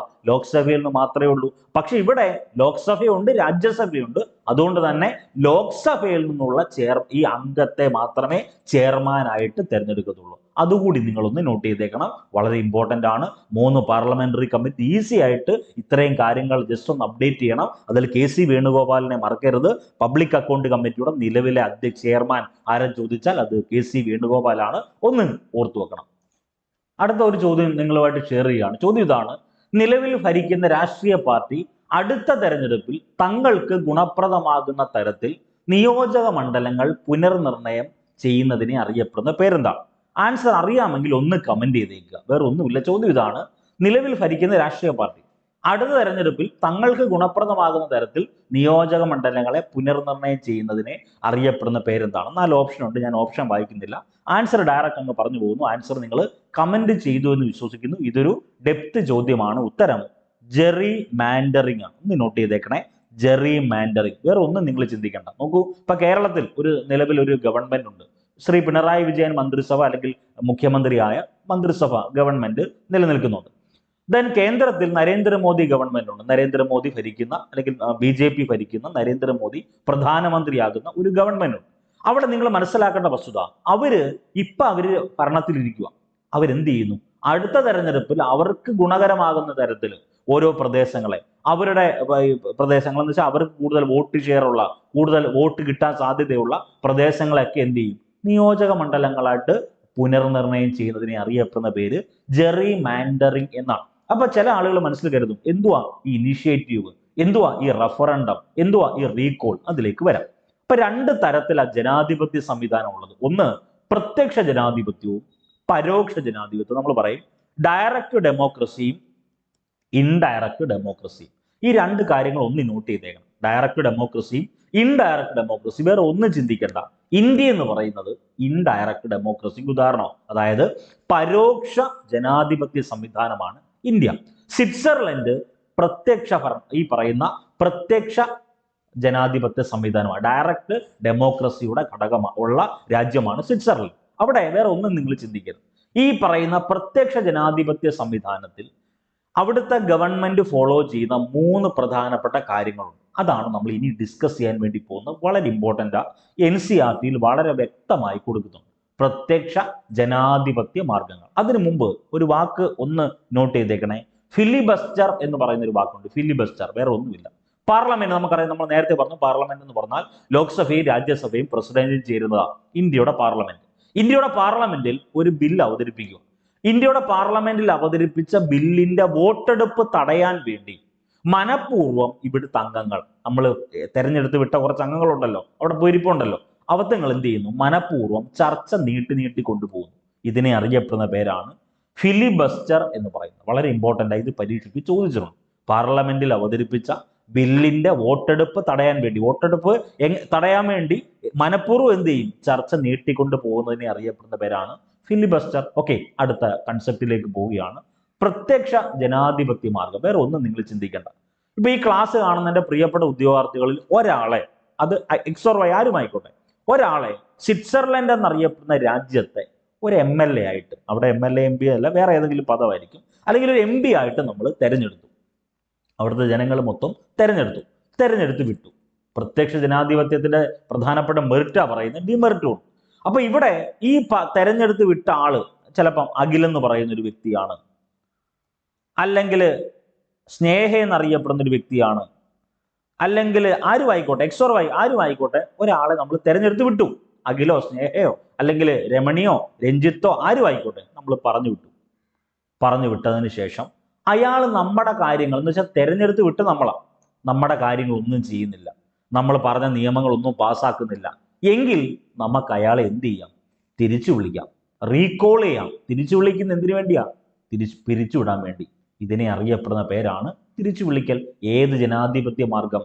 പ്രത്യക്ഷ ജനാധിപത്യ മാർഗം. അപ്പൊ ചില ആളുകളെങ്കിലും മനസ്സിൽ കരുതും, കേരളത്തിലോ ഇന്ത്യയിലോ ഒക്കെ ഈ സംവിധാനം ഉണ്ടായിരുന്നെങ്കിൽ, നമ്മൾ തിരഞ്ഞെടുത്ത് വിട്ട MLA നമ്മുടെ കാര്യങ്ങളൊന്നും ചെയ്യുന്നില്ല, നമ്മൾ പറഞ്ഞ നിയമങ്ങളൊന്നും പാസ്സാക്കുന്നില്ല, ഇതൊക്കെ ഉണ്ടെങ്കിൽ അയാളെ തിരിച്ചു വിളിച്ചിട്ട് റീകോൾ ചെയ്തിട്ട് പിരിച്ചുവിടാൻ പറ്റുമല്ലോ. ഇന്ത്യ ഫോളോ ചെയ്യുന്നത് പ്രത്യക്ഷ ജനാധിപത്യമല്ല, പരോക്ഷ ജനാധിപത്യമാണ്. ഓക്കെ, അപ്പൊ പ്രത്യക്ഷ ജനാധിപത്യത്തിൽ 4 പ്രധാനപ്പെട്ട മാർഗങ്ങളുണ്ട്. ഒന്ന് ജനഹിത പരിശോധന അല്ലെങ്കിൽ റഫറൻഡം, തിരിച്ചു വിളിക്കൽ അല്ലെങ്കിൽ റീകോള്, പെബ്ലിസൈറ്റ് അല്ലെങ്കിൽ പ്ലെബിസൈറ്റ്, അല്ലെങ്കിൽ ഏറ്റവും പ്രധാനപ്പെട്ട വാക്ക് അങ്ങനെ തന്നെ, ദെൻ അഭിക്രമം അല്ലെങ്കിൽ ഇനിഷ്യേറ്റീവ്. ഇനി ഒരു കാര്യം ശ്രദ്ധിച്ചോണേ, ഈ ജനഹിത പരിശോധനയും പ്ലെബിസൈറ്റും രണ്ടും ഒന്ന് തന്നെയാണ്. പക്ഷെ രണ്ടിനും 2 തലമുണ്ട്. അതൊന്ന് ചിന്തിച്ചേക്കണം. വേറെ ഒന്നുമില്ല, ജനഹിത പരിശോധന എന്നറിയപ്പെടുന്ന റഫറൻഡത്തിന്റെ ഫീച്ചർ തന്നെയാണ് എവിടെയും പഠിക്കേണ്ടത്, ഈ പ്ലെബിസൈറ്റിലും പഠിക്കേണ്ടത്. അതിലേക്ക് വരാം. അപ്പം ഞാൻ എന്താണ് തിരിച്ചു വിളിക്കൽ എന്ന് പറഞ്ഞല്ലോ, അതിന് ഡീറ്റെയിൽ കണ്ടന്റ് പറയും. അതായത് നിയമനിർമ്മാണ സഭ പാസ്സാക്കിയ ഒരു നിയമം, നിയമനിർമ്മാണ സഭ എന്തിനു വേണ്ടിയാ? നിയമം പാസ്സാക്കാനുള്ളതാണല്ലോ. നിയമനിർമ്മാണ സഭ പാസ്സാക്കിയ ഒരു നിയമത്തിന്മേൽ ജനാഭിപ്രായം വോട്ടെടുപ്പിലൂടെ പ്രകടമാക്കുന്നതിനെ അറിയപ്പെടുന്ന പേരാ ജനഹിത പരിശോധന. കേരളത്തിൽ ആദ്യമായി ജനഹിത പരിശോധന നടത്തിയ ക്ഷേത്ര സമരം അത് ഗുരുവായൂർ സമരമാണ്. ഗുരുവായൂർ സമരവുമായി ബന്ധപ്പെട്ട് ജനഹിത പരിശോധന നടന്ന സ്ഥലം മലപ്പുറം ജില്ലയിലെ പൊന്നാനി എന്നറിയപ്പെടുന്ന താലൂക്കിലാണ്. ഒത്തിരി പ്രത്യേകതയുണ്ട്. അപ്പൊ ജനഹിത പരിശോധന എന്ന് പറഞ്ഞാൽ നിയമനിർമ്മാണ സഭ പാസ്സാക്കിയ ഒരു നിയമത്തിന്റെ മുകളിൽ ജനങ്ങളുടെ അഭിപ്രായം വോട്ടെടുപ്പിലൂടെ പ്രകടമാക്കുന്നു. അതിനെയാണ് ജനഹിത പരിശോധന അല്ലെങ്കിൽ റഫറൻഡം എന്ന് പറയുന്നത്. അപ്പൊ നിങ്ങൾ മനസ്സിലാക്കണം, വോട്ടെടുപ്പിലൂടെ പ്രകടമാക്കണമെങ്കിൽ ഇപ്പൊ നോക്കൂ, ഒരു രാജ്യത്ത് 2 കോടി ജനങ്ങളുണ്ട്. അല്ലെങ്കിൽ 10 കോടി ജനങ്ങളുണ്ട്. ആ 10 കോടി ജനങ്ങൾ നേരിട്ട് വന്ന് വോട്ടെടുക്കാൻ പറ്റുമോ? ഇല്ല. അപ്പം വോട്ടെടുപ്പ് പ്രൊസീജിയർ എന്ന് പറഞ്ഞാൽ കൂടുതൽ ജനസംഖ്യയുള്ള കൂടുതൽ പ്രദേശത്ത് എടുക്കുന്നതാണ് ഈ പറയുന്ന റഫറണ്ടം അല്ലെങ്കിൽ ജനഹിത പരിശോധന. ഓക്കെ ആണല്ലോ. അപ്പൊ നമുക്ക് നിങ്ങൾ മനസ്സിലാക്കേണ്ട വസ്തുത, ഈ പറയുന്ന നിയമനിർമ്മാണ സഭ പാസാക്കിയ നിയമം അംഗീകരിക്കാനും നിരാകരിക്കാനുമുള്ള അവകാശം ജനങ്ങൾക്ക് ലഭിക്കുന്ന മാർഗമാണ് ഈ പറയുന്ന ജനഹിത പരിശോധന. നിയമത്തെ അംഗീകരിക്കുവാണെങ്കിൽ അവർ വോട്ട് രേഖപ്പെടുത്തുന്നത് പോസിറ്റീവായിട്ടാണ്, റിജക്ട് ചെയ്യുവാണെങ്കിൽ നെഗറ്റീവായിട്ട് വോട്ട് രേഖപ്പെടുത്തും. പറഞ്ഞ് മനസ്സിലായോ? ഓക്കെ ആണല്ലോ. ഏറ്റവും പ്രധാനപ്പെട്ട വസ്തുത, നിയമനിർമ്മാണത്തിൽ ജനങ്ങൾക്ക് പങ്കാളിത്തവും താല്പര്യവും ഉണ്ടാകുന്നതിന് വേണ്ടിയുള്ള നടപടിക്രമം കൂടിയാണ് ജനഹിത പരിശോധന. നിങ്ങൾ മനസ്സിലാക്കേണ്ട വസ്തുത, നിയമനിർമ്മാണ സഭ പാസാക്കിയ ഒരു നിയമത്തിന്മേൽ ജനാഭിപ്രായം വോട്ടെടുപ്പിലൂടെ പ്രകടമാക്കുന്നതിനെയാണ് ജനഹിത പരിശോധന എന്ന് പറയുന്നത്. രണ്ടാമത്തെ വാക്കാണ് തിരിച്ചു വിളിക്കൽ. അതായത് വേറെ ഒന്നും നിങ്ങൾ ചിന്തിക്കേണ്ട, തെരഞ്ഞെടുക്കപ്പെട്ട ജനപ്രതിനിധികൾ അവരുടെ പ്രവർത്തനം തൃപ്തികരമല്ലെന്ന് കണ്ടാൽ കാലാവധി തീരുന്നതിന് മുമ്പേ വോട്ടെടുപ്പിലൂടെ സ്ഥാനത്ത് നീക്കം ചെയ്യാം. നമ്മൾ ഒരാളെ തെരഞ്ഞെടുത്ത് വിട്ടു, അയാൾ എന്ത് ചെയ്തില്ല, ഈ പറയുന്ന നമ്മുടെ കാര്യങ്ങളൊന്നും ചെയ്തില്ല, നമ്മൾ തൃപ്തികരമായിട്ട് അയാളുടെ പ്രവർത്തനം തൃപ്തികരമല്ലെന്ന് കണ്ടു എങ്കിൽ കാലാവധി 5 വർഷമാണ് കാലാവധിയെങ്കിൽ, അല്ലെങ്കിൽ 6 വർഷമാണ് കാലാവധിയെങ്കിൽ, അല്ലെങ്കിൽ 1 വർഷമാണ് കാലാവധിയെങ്കിൽ, ആ കാലാവധി തീരുന്നതിന് മുമ്പേ അയാളെ വോട്ടെടുപ്പിലൂടെ ആ സ്ഥാനത്ത് നീക്കം ചെയ്യുന്ന രീതിയെ അറിയപ്പെടുന്ന പേരാണ് തിരിച്ചു വിളിക്കൽ അല്ലെങ്കിൽ റീകോൾ. തിരിച്ചു വിളിച്ചു, പക്ഷെ പിന്നെ എന്നിട്ട് തിരിച്ചെടുക്കുന്നില്ല, പിരിച്ചങ്ങ് വിടുക. റീകോൾ ചെയ്യുന്നു, പിരിച്ചുവിടുന്നു, നീക്കം ചെയ്യുന്നു. പറഞ്ഞ മനസ്സിലായി? ഓക്കെ ആണല്ലോ. ഇനി ഏറ്റവും പ്രധാനപ്പെട്ട വസ്തുത, അഭിക്രമം അല്ലെങ്കിൽ ഇനിഷ്യേറ്റീവ് എന്ന് പറയും. വേറെ ഒന്നും നിങ്ങൾ ചിന്തിക്കേണ്ട. അതിക്രമം കാണിക്കുന്നത് നിങ്ങൾ എപ്പോഴാണ്? നിങ്ങൾ നോക്കൂ, ഒരു മത്സര പരീക്ഷ നിങ്ങൾ ടെസ്റ്റ് എഴുതി, പരീക്ഷയ്ക്ക് വേണ്ടി അല്ലെങ്കിൽ റിസൾട്ടിന് വേണ്ടി വെയിറ്റ് ചെയ്തു, കട്ട് ഓഫ് പറഞ്ഞു, കട്ട് ഓഫ് വന്നതിന് ശേഷം നിങ്ങളുടെ വെരിഫിക്കേഷൻ കംപ്ലീറ്റ് ആക്കി, നിങ്ങൾക്ക് ആദ്യത്തെ 1ാം റാങ്ക്, 2ാം റാങ്ക്, 3ാം റാങ്ക്. നിങ്ങളെ ഒരു മാസമായിട്ടും വിളിക്കുന്നില്ല, 2 മാസമായിട്ടും വിളിക്കുന്നില്ല, 1 വർഷമായിട്ടും വിളിക്കുന്നില്ല, 2 വർഷമായിട്ടും വിളിക്കുന്നില്ലെങ്കിൽ നിങ്ങൾക്ക് വിഷമം ഉണ്ടാവും, ദേഷ്യം ഉണ്ടാവും. നിങ്ങൾ എന്ത് ചെയ്യാൻ തുടങ്ങും? അതിക്രമം എന്ന് വെച്ചാൽ അതിനെതിരെ പ്രതികരിക്കാൻ തുടങ്ങും. ഇത് തന്നെയാണ് കൺസെപ്റ്റ്. അതായത് അനിവാര്യമായ ഒരു വിഷയത്തിൽ മേൽ നിയമനിർമ്മാണം നടത്താൻ നിയമനിർമ്മാണ സഭ മടി കാണിക്കുക. ആ രാജ്യത്ത് ആ ജനങ്ങൾക്ക് ഏറ്റവും അനിവാര്യമായിട്ടുള്ള ഒരു വിഷയത്തിന്മേൽ നിയമനിർമ്മാണം നടത്താൻ വേണ്ടി നിയമനിർമ്മാണ സഭ മടി കാണിക്കുകയാണെങ്കിൽ അതിനു വേണ്ടി എന്ത് ചെയ്യാം? ജനങ്ങൾ മുൻകൈ എടുത്ത് നിയമനിർമ്മാണം നടത്താം. ഇതിനെ അറിയപ്പെടുന്ന പേരാണ് അഭിക്രമം അല്ലെങ്കിൽ ഇനിഷ്യേറ്റീവ് എന്ന് പറയുന്നത്. വളരെ ഇമ്പോർട്ടൻ്റ് ആണ്, പരീക്ഷയ്ക്ക് ചോദിച്ചിരിക്കും. ഓക്കെ, ചോദിച്ചിരിക്കും എന്ന് പറഞ്ഞാൽ മുൻകാല വർഷങ്ങളിൽ ചോദിച്ചിട്ടുണ്ട്, ഒന്ന് വായിച്ചു വെച്ചേക്കുക. ഇനി ഏറ്റവും പ്രധാനപ്പെട്ട വാക്കാണ് നമ്മൾ നേരത്തെ പറഞ്ഞ പ്ലെബിസൈറ്റ്. വേറെ ഒന്നും ചിന്തിക്കേണ്ട. വളരെ പ്രധാനപ്പെട്ട പൊതു പ്രശ്നങ്ങളിൽ ജനങ്ങളുടെ തീരുമാനം അറിയുന്നതിനുള്ള സംവിധാനം നമ്മൾ നേരത്തെ പറഞ്ഞ ജനഹിത പരിശോധനയും അത് തന്നെയാണ്. നിയമനിർമ്മാണ സഭ പാസാക്കിയ ഒരു നിയമത്തിന്മേൽ ജനാഭിപ്രായം വോട്ടെടുപ്പിലൂടെ രേഖപ്പെടുത്തുന്നു. ഇവിടെയും ജനാഭിപ്രായം അറിയാനുള്ള തീരുമാനമാണ് പ്ലെബിസൈറ്റ് എന്നറിയപ്പെടുന്നത്. അപ്പൊ രണ്ടും എന്ത് തന്നെയാണ്? ജനഹിത പരിശോധന തന്നെയാണ്. അപ്പൊ പ്ലെബിസൈറ്റും ഒരു തരത്തിലുള്ള ജനഹിത പരിശോധന തന്നെയാണ്. വ്യത്യാസം, റഫറണ്ടം എന്ന് പറഞ്ഞാൽ വലിയ ഒരു ഭൂപ്രദേശത്തിലാണ് ഉപയോഗിക്കുന്നത്. റഫറണ്ടം അല്ലെങ്കിൽ ജനഹിത പരിശോധന എന്ന് പറഞ്ഞാൽ വലിയൊരു ഭൂപ്രദേശത്തിൽ ഉപയോഗിക്കുന്നു. പ്ലെബിസൈറ്റ് എന്ന് പറഞ്ഞാൽ ചെറിയ പ്രദേശങ്ങളിലെ ഏരിയ കുറച്ചാണെങ്കിൽ അവിടുത്തെ പ്രദേശങ്ങളെ തർക്കം തീർക്കാൻ വേണ്ടിയാണ് പ്ലെബിസൈറ്റ് ഉപയോഗിക്കുന്നത്. അതൊന്ന് നോട്ട് ചെയ്തേക്കണം. ഓക്കെ ആണല്ലോ. ഇമ്പോർട്ടൻ്റ് ഏരിയ ആണ്. ഇനി നമ്മുടെ സിലബസിൽ വളരെ വ്യക്തമായി കൊടുത്തേക്കുന്ന വസ്തുതയാണ് ഗവൺമെന്റിന്റെ ഘടകങ്ങൾ. പരീക്ഷയ്ക്ക് ചോദിക്കും. ഓക്കെ, എല്ലാ ജനാധിപത്യ രാജ്യങ്ങളിലും, ഇന്ത്യയിലായിക്കോട്ടെ ഏത് ജനാധിപത്യ രാജ്യമായിക്കോട്ടെ, അവിടെ ഗവൺമെന്റ് ഉണ്ടെങ്കിൽ ഗവൺമെന്റിന്റെ ഭാഗമായിട്ട് നിലകൊള്ളുന്ന 3 ഘടകങ്ങളാണ് ലെജിസ്ലേച്ചർ, എക്സിക്യൂട്ടീവ്, ജുഡീഷ്യറി. വേറെ ഒന്നും നിങ്ങൾ ചിന്തിക്കേണ്ട. നിയമം നിർമ്മിക്കുന്നത് ലെജിസ്ലേച്ചർ, നിയമം നടപ്പിലാക്കുന്നത് എക്സിക്യൂട്ടീവ് അല്ലെങ്കിൽ കാര്യ നിർവഹണ വിഭാഗം, നിയമങ്ങളെ വ്യാഖ്യാനിക്കുന്നത് ജുഡീഷ്യറി അല്ലെങ്കിൽ നീതിന്യായം. അപ്പൊ നിയമനിർമ്മാണം, കാര്യനിർവഹണം, നീതിന്യായം, ഇത് 3 ഇമ്പോർട്ടൻ്റ് ആണ്. Legislature, executive, judiciary. ഇനി നമുക്ക് വേണ്ടത് ഇന്ത്യയിലെ ഗവൺമെന്റിനെ പറ്റി പറയാൻ പോവാ. ടിക്ക് ചെയ്ത് തന്നെ പഠിക്കണം. ഇന്ത്യയിലെ ഗവൺമെന്റ് 3 ഘടകങ്ങളാണെന്ന് ഞാൻ പറഞ്ഞു. നിയമനിർമ്മാണ വിഭാഗം അല്ലെങ്കിൽ ലെജിസ്ലേച്ചർ, കാര്യനിർവഹണ വിഭാഗം അല്ലെങ്കിൽ എക്സിക്യൂട്ടീവ്, നീതിന്യായ വിഭാഗം അല്ലെങ്കിൽ ജുഡീഷ്യറി. വേറെ ഒന്നും നിങ്ങൾ ചിന്തിക്കേണ്ട. നിയമം നിർമ്മിക്കുന്ന ആരൊക്കെയാ? ഒന്ന്, രാഷ്ട്രപതി നിയമം നിർമ്മിക്കുന്നുണ്ട്. ലോക്സഭ, രാജ്യസഭ എന്നിവ ഉൾപ്പെട്ടതാണ് നിയമ നിർമ്മാണ വിഭാഗം. ഇന്ത്യയിലെ ഗവൺമെന്റിന്റെ കാര്യമാണ് പറഞ്ഞത്. നോക്കൂ, അതേ സെയിം കണ്ടന്റ് തന്നെ കേരളത്തിൽ നിങ്ങൾ നോക്കിയോ. തമിഴ്നാട് നോക്കിയോ, തമിഴ്നാട് എന്നറിയപ്പെടുന്ന ഒരു സംസ്ഥാനത്ത് എടുക്കുക എങ്കിൽ അവിടെ ഈ പറയുന്ന നിയമനിർമ്മാണ വിഭാഗമുണ്ട്. അവിടുത്തെ നിയമനിർമ്മാണ വിഭാഗം, അപ്പം കേരള സംസ്ഥാനത്തെ നിയമനിർമ്മാണ വിഭാഗം എന്ന് പറഞ്ഞാൽ രാഷ്ട്രപതിക്ക് തത്തുല്യമാവുന്നത് ഗവർണർ, ലോക്സഭയ്ക്ക് തത്തുല്യമാവുന്നത് നിയമസഭ, ദെൻ രാജ്യസഭയ്ക്ക് തത്തുല്യമാവുന്നത് നിയമസഭാ കൗൺസിൽ എന്നൊക്കെ പറയത്തില്ലയോ, അത് ഉൾപ്പെടുന്നതാണ് ഒരു സംസ്ഥാനത്തെ നിയമനിർമ്മാണ വിഭാഗം. പറഞ്ഞ് മനസ്സിലായോ? ഓക്കെ. അപ്പൊ ഇന്ത്യയിലെ ഗവൺമെന്റ് പറയുമ്പം ഇന്ത്യയിലെ നിയമനിർമ്മാണ വിഭാഗം രാഷ്ട്രപതി വരും, ലോക്സഭ വരും, രാജ്യസഭ എന്നിവ ഉൾപ്പെട്ടതാണ്. ഓക്കെ, എന്ന് വെച്ചാൽ പാർലമെന്റ്.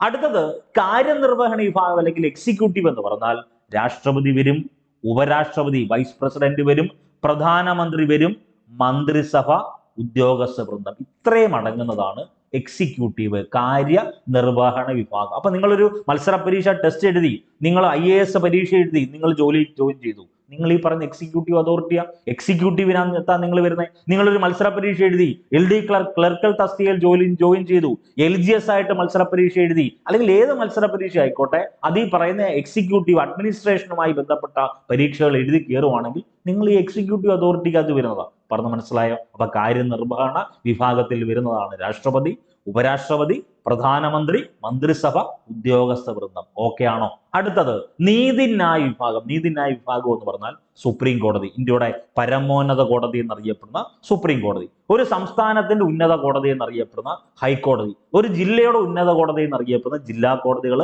സബ് കോടതികൾ, മുനിസിഫ് കോടതികൾ, മജിസ്ട്രേറ്റ് കോടതി. അപ്പൊ നിങ്ങൾ മനസ്സിലാക്കണം, ആദ്യം വരുന്ന ഏറ്റവും അടിസ്ഥാനമായിട്ടുള്ളത് മജിസ്ട്രേറ്റ്. ഓക്കെ, മജിസ്ട്രേറ്റിന്റെ മുകളിലാണ് മുനിസിഫ് കോടതിയുടെ മുകളിലാണ് സബ് കോർട്ട്, അതിനു മുകളിലാണ് ജില്ലാ കോടതി, അതിനു മുകളിലാണ് ഹൈക്കോടതി, അതിനു മുകളിലാണ് സുപ്രീം കോടതി. നമ്മളൊരു ഹൈറാർക്കി പറയുമ്പം ഏറ്റവും താഴെ മജിസ്ട്രേറ്റ് കോടതിയാണ്. നമ്മളിപ്പം പൊതുവായിട്ടുള്ള ചെറിയ എന്ന് വെച്ചാൽ പൊതുവായിട്ടുള്ള പ്രാദേശിക പ്രശ്നങ്ങളൊക്കെ തീരുമാനം ഒക്കെ എടുക്കുന്നത് മജിസ്ട്രേറ്റ് കോടതിയാണ്. അതിനു മുകളിലാണ് മുനിസിഫ് കോടതി, അതിനു മുകളിലാണ് sub court, then district court, high court, supreme court. ഈ ഒരു ഓർഡറിലാണ് പോകുന്നത്. അതൊന്ന് നോട്ട് ചെയ്തേക്കണം. ഓക്കെ ആണല്ലോ? ഇനി ഈ പറയുന്ന എക്സിക്യൂട്ടീവ് ഉണ്ടല്ലോ, ഈ എക്സിക്യൂട്ടീവിനെ തന്നെ അല്ലെങ്കിൽ കാര്യനിർവഹണ വിഭാഗത്തെ രണ്ടായിട്ടാണ് ഡിവൈഡ് ചെയ്യുന്നത്. വേറെ ഒന്നും നിങ്ങൾ ചിന്തിക്കേണ്ട. Political executive and permanent executive. Political executive and permanent executive. വേറെ ഒന്നും നിങ്ങൾ ചിന്തിക്കേണ്ട. പൊളിറ്റിക്കൽ എക്സിക്യൂട്ടീവ് എന്ന് പറഞ്ഞാൽ എന്താണ്? അവർ പൊളിറ്റിക്കലാ എന്ന് പറഞ്ഞാൽ അവർക്ക് ഒരു ടെന്യൂർ ഉണ്ട്, ഒരു കാലാവധി ഉണ്ട്. കാലാവധി കഴിയുമ്പം അവർ മാറും, പുതിയ ആളുകൾ വരും. അതായത് കാര്യനിർവഹണ വിഭാഗത്തിന് നേതൃത്വം നൽകുന്ന ഉദ്യോഗസ്ഥരല്ലാത്ത വിഭാഗത്തെയാണ് നമ്മൾ എന്തുപേരിൽ അറിയപ്പെടുന്നത്? പൊളിറ്റിക്കൽ എക്സിക്യൂട്ടീവ് എന്നറിയപ്പെടുന്നത്. അപ്പൊ അവരെ ഈ പറഞ്ഞ പൊളിറ്റിക്കൽ എക്സിക്യൂട്ടീവിനെ എങ്ങനെയാ കണ്ടെത്തുന്നത്? ത്രൂ എലക്ഷൻ, തെരഞ്ഞെടുപ്പിലൂടെ കണ്ടെത്തുന്നത്. അപ്പൊ തെരഞ്ഞെടുപ്പ് കമ്മീഷനെ പറ്റിയുള്ള കണ്ടന്റ് പഠിക്കണം, സുകുമാർ സെന്നിനെ പഠിക്കണം, ദെൻ TN ശേഷനെ നമ്മൾ പഠിക്കണം. 1950 ജനുവരി 25 ഇലക്ഷൻ കമ്മീഷൻ നിലവിൽ വന്ന കണ്ടന്റ് ഉൾപ്പെടെ അപ്ഡേറ്റ് ചെയ്ത് പഠിക്കണം. ഓക്കെ, അപ്പൊ രാഷ്ട്രീയ എക്സിക്യൂട്ടീവിനെ എങ്ങനെയാ കണ്ടെത്തുന്നത്? തെരഞ്ഞെടുപ്പിലൂടെ. ഉദാഹരണം പറയുവാണെങ്കിൽ പ്രസിഡന്റ് പൊളിറ്റിക്കൽ എക്സിക്യൂട്ടീവാ, പ്രധാനമന്ത്രി പൊളിറ്റിക്കൽ എക്സിക്യൂട്ടീവാ, മന്ത്രിമാര് പൊളിറ്റിക്കൽ എക്സിക്യൂട്ടീവാ. പറഞ്ഞു അവരെ തെരഞ്ഞെടുപ്പിലൂടെ, ജനങ്ങൾ നേരിട്ടല്ല തെരഞ്ഞെടുക്കുന്നതേ ഉള്ളൂ. ഇപ്പൊ നോക്കൂ, പ്രസിഡന്റിനെ ഇന്ത്യയിലെ ജനങ്ങൾ നേരിട്ടാണോ തെരഞ്ഞെടുക്കുന്നത്? അല്ല, ഒരു ഇലക്ട്രൽ കോളേജ് ഉണ്ട്. പ്രധാനമന്ത്രിയെ നേരിട്ടാണ് തെരഞ്ഞെടുക്കുന്നത് എന്ന് വെച്ചാൽ ഈ പറയുന്ന നരേന്ദ്രമോദി പ്രദാനം ചെയ്യുന്ന മണ്ഡലത്തെ ജനങ്ങളാണ് തെരഞ്ഞെടുത്തത്. ഓക്കെ ആണല്ലോ? മന്ത്രിമാരെ എടുത്തു. അപ്പൊ ഇവർക്കെല്ലാം ഒരു ടെന്യൂർ ഉണ്ട്. ഈ പറയുന്ന 5 വർഷം കഴിഞ്ഞാൽ അവർക്ക് പിന്നെ അവിടെ ഇല്ല, വേറെ ആളുകൾ വരുക. ഇലക്ഷനിൽ അവർ വീണ്ടും മത്സരിച്ച് വിജയിച്ചാൽ ഓക്കെ, അതല്ല പുതിയ ഗവൺമെന്റ് വരുവാണെങ്കിൽ മാറത്തില്ലേ? ഇതാണ് സംഭവം. അതാണ് പൊളിറ്റിക്കൽ എക്സിക്യൂട്ടീവ്. ഓക്കെ ആണല്ലോ? ഇനി നമുക്ക് വേണ്ടത് പെർമനന്റ് എക്സിക്യൂട്ടീവ് എന്ന് പറഞ്ഞാൽ സ്ഥിരം കാര്യനിർവഹണ വിഭാഗം. നോക്കൂ, നിങ്ങളൊരു സ്റ്റാഫായിട്ട് കയറി, നിങ്ങളൊരു LGS ആയിട്ട് ജോയിൻ ചെയ്തു, അല്ലെങ്കിൽ IAS കാരിയായി, IPS കാരനായി എങ്കിൽ നിങ്ങളുടെ റിട്ടയർമെന്റ് എന്നാണോ അവിടെ വരെ നിങ്ങൾക്ക് എന്ത് ചെയ്യാം? അവിടെ എക്സിക്യൂഷൻ നടത്താം. രാഷ്ട്രീയകാര്യ നിർവഹണ വിഭാഗത്തെ ഹെൽപ്പ് ചെയ്യുന്ന, സഹായിക്കുന്ന ഉദ്യോഗസ്ഥരെ ആണ് എന്ത് പേര് അറിയപ്പെടുന്നത്? പെർമനന്റ് എക്സിക്യൂട്ടീവ് എന്നറിയപ്പെടുന്നത്. അവര് പെൻഷൻ പ്രായം എത്തുന്നത് വരെ അവരെന്ത് ചെയ്യും? അധികാരത്തിൽ തുടരുന്നു. മത്സര പരീക്ഷയിലൂടെയാണ് ഈ പെർമനന്റ് എക്സിക്യൂട്ടീവിനെ തിരഞ്ഞെടുക്കുന്നത്, ഇലക്ഷനിലൂടെയല്ല. അപ്പം മത്സര പരീക്ഷയിലൂടെ, ഈ പറയുന്ന ഓരോ മത്സര പരീക്ഷയിലൂടെ തിരഞ്ഞെടുക്കുന്ന ആളുകളെയാണ് പെർമനന്റ് എക്സിക്യൂട്ടീവ് എന്നറിയപ്പെടുന്നത്. ഉദാഹരണം പറയുവാണെങ്കിൽ വേറെ ഒന്നും ചിന്തിക്കേണ്ട. നമ്മൾ പറയുന്ന LGS മുതൽ ഏറ്റവും ഉയർന്ന സർവീസിലുള്ള IAS IPS വരെയുള്ള ആളുകളെല്ലാം ഈ പറഞ്ഞ പെർമനന്റ് എക്സിക്യൂട്ടീവാണ്. നമ്മൾ മത്സര പരീക്ഷ എഴുതാൻ പോവാം. അപ്പൊ നമ്മൾ ഈ ആരെ തന്നെ പെർമനന്റ് എക്സിക്യൂട്ടീവ് തന്നെയാണ്. ഓക്കെ ആണല്ലോ. അടുത്തത് വിവിധ തരം എക്സിക്യൂട്ടീവ്. ഇത് പരീക്ഷയ്ക്ക് ചോദിച്ചിട്ടുണ്ട് കേട്ടോ. വിവിധ തരം എക്സിക്യൂട്ടീവ് അല്ലെങ്കിൽ types of executive. Option A, option B, option C എന്ന ലോജിക്കല്ല. 3 തരം എക്സിക്യൂട്ടീവിനെ പറ്റി നിങ്ങൾ പഠിക്കണം. ഒന്ന് പാർലമെന്ററി എക്സിക്യൂട്ടീവ്, പ്രസിഡൻഷ്യൽ എക്സിക്യൂട്ടീവ്, അർദ്ധ പ്രസിഡൻഷ്യൽ എക്സിക്യൂട്ടീവ്. ഈ 3 വാക്ക് ഇമ്പോർട്ടന്റ് ആണ്. പാർലമെന്ററി വ്യവസ്ഥ, പ്രസിഡൻഷ്യൽ വ്യവസ്ഥ, അർദ്ധ പ്രസിഡൻഷ്യൽ വ്യവസ്ഥ. വേറെ ഒന്നും നിങ്ങൾ ചിന്തിക്കരുത്. പാർലമെന്ററി വ്യവസ്ഥ എന്ന് പറഞ്ഞാൽ എക്സിക്യൂട്ടീവ് സംവിധാനം നിയമനിർമ്മാണം നടത്തുന്നു. ഇന്ത്യ എന്നറിയപ്പെടുന്ന മഹാരാജ്യം പാർലമെന്ററി വ്യവസ്ഥയാണ്. ഇന്ത്യ പിന്തുടരുന്നത് ഒരു പാർലമെന്ററി വ്യവസ്ഥയാണ്. എന്ന് വെച്ചാൽ ഈ പറഞ്ഞ ലെജിസ്ലേച്ചർ, എക്സിക്യൂട്ടീവ്, ജുഡീഷ്യറി ഉണ്ടല്ലോ, അതിലെ എക്സിക്യൂട്ടീവ് എന്ത് ചെയ്യുന്നു? നിയമം നിർമ്മിക്കുന്നു, ലെജിസ്ലേഷൻ ക്രിയേറ്റ് ചെയ്യുന്നു. അപ്പൊ എക്സിക്യൂട്ടീവ് സംവിധാനം നിയമനിർമ്മാണം നടത്തുന്നുവെങ്കിൽ ആ സംവിധാനത്തെയാണ് പാർലമെന്ററി വ്യവസ്ഥ എന്നറിയപ്പെടുന്നത്. ഇനി ഇവിടുത്തെ റിയൽ പവർ, യഥാർത്ഥ അധികാരം എന്ന് പറഞ്ഞാൽ പ്രധാനമന്ത്രി നയിക്കുന്ന മന്ത്രിസഭയ്ക്ക്, എന്ന് വെച്ചാൽ മന്ത്രിമാരിൽ പ്രധാനി ആയതുകൊണ്ടാണല്ലോ പ്രധാനമന്ത്രിമാരാകുന്നത്. ഓക്കെ, നമ്മൾ പറയും പ്രൈമസ് ഇന്റർ പേഴ്സ് എന്നൊക്കെയാ പറയുന്നത്, അതിന്റെ വാക്കുകളൊക്കെ പറയാം. അപ്പൊ യഥാർത്ഥ അധികാരം എന്ന് പറഞ്ഞാൽ പ്രധാനമന്ത്രി നയിക്കുന്ന മന്ത്രിസഭയ്ക്ക്. അപ്പൊ പ്രധാനമന്ത്രിക്ക് തന്നെയാണ് ഏറ്റവും കൂടുതൽ അധികാരമുള്ളത്, യഥാർത്ഥ അധികാരം. അതുകൊണ്ടാണ് പ്രധാനമന്ത്രിയെ പാർലമെന്ററി വ്യവസ്ഥയിൽ പ്രധാനമന്ത്രിയെ റിയൽ എക്സിക്യൂട്ടീവ് എന്നറിയപ്പെടുന്നത്. അപ്പൊ മനസ്സിലാക്കണം, റിയൽ എക്സിക്യൂട്ടീവ്, നോമിനൽ എക്സിക്യൂട്ടീവ്. ഞാൻ എല്ലാ ക്ലാസ്സിലും നിങ്ങളോട് പറഞ്ഞു തരുന്നൊരു വാക്കാണ് റിയൽ എക്സിക്യൂട്ടീവ്, നോമിനൽ എക്സിക്യൂട്ടീവ്. എവിടെയാണ്? പാർലമെന്ററി വ്യവസ്ഥയിൽ റിയൽ എക്സിക്യൂട്ടീവ് പ്രധാനമന്ത്രിയും നോമിനൽ എക്സിക്യൂട്ടീവ് രാഷ്ട്രപതിയും ആയിരിക്കും. ഇനി ഒരു സംസ്ഥാനത്തേക്ക് വാ. കേരള സംസ്ഥാനത്തെ എടുത്തോ. കേരള സംസ്ഥാനത്തിന് റിയൽ എക്സിക്യൂട്ടീവ് ആരായിരിക്കും? മുഖ്യമന്ത്രി. കേരള സംസ്ഥാനത്തിന് നോമിനൽ എക്സിക്യൂട്ടീവ് ആരായിരിക്കും? ഗവർണർ. അപ്പൊ യഥാർത്ഥ അധികാരം എന്ന് പറഞ്ഞാൽ പ്രധാനമന്ത്രി നയിക്കുന്ന മന്ത്രിസഭയ്ക്കായിരിക്കും. ഈ പാർലമെന്ററി വ്യവസ്ഥ എന്നറിയപ്പെടുന്ന പാർലമെന്ററി വ്യവസ്ഥ ഉണ്ടല്ലോ, അതിനെ അറിയപ്പെടുന്ന മറ്റു പേരുകളാണ് cabinet government, responsible government, west minister model of government. Important ആണ്. ക്യാബിനറ്റ് ഗവൺമെന്റ് എന്നറിയപ്പെടുന്നു, റെസ്പോൺസിബിൾ ഗവൺമെന്റ് എന്നറിയപ്പെടുന്നു, Westminster model of government എന്നറിയപ്പെടുന്നത് അത് പാർലമെന്ററി വ്യവസ്ഥയാണ്. ഒന്ന് നോട്ട് ചെയ്തേക്കണം. ഇനി ഈ പറയുന്ന പാർലമെന്ററി വ്യവസ്ഥയെ ക്യാബിനറ്റ് വ്യവസ്ഥ എന്ന് വിളിച്ചതാരും ചോദിച്ചാൽ അത് ഐവർ ജെന്നിങ്സ് ആണ് ഈ പറയുന്ന പാർലമെന്ററി വ്യവസ്ഥയെ എങ്ങനെ വിശേഷിപ്പിച്ചത്?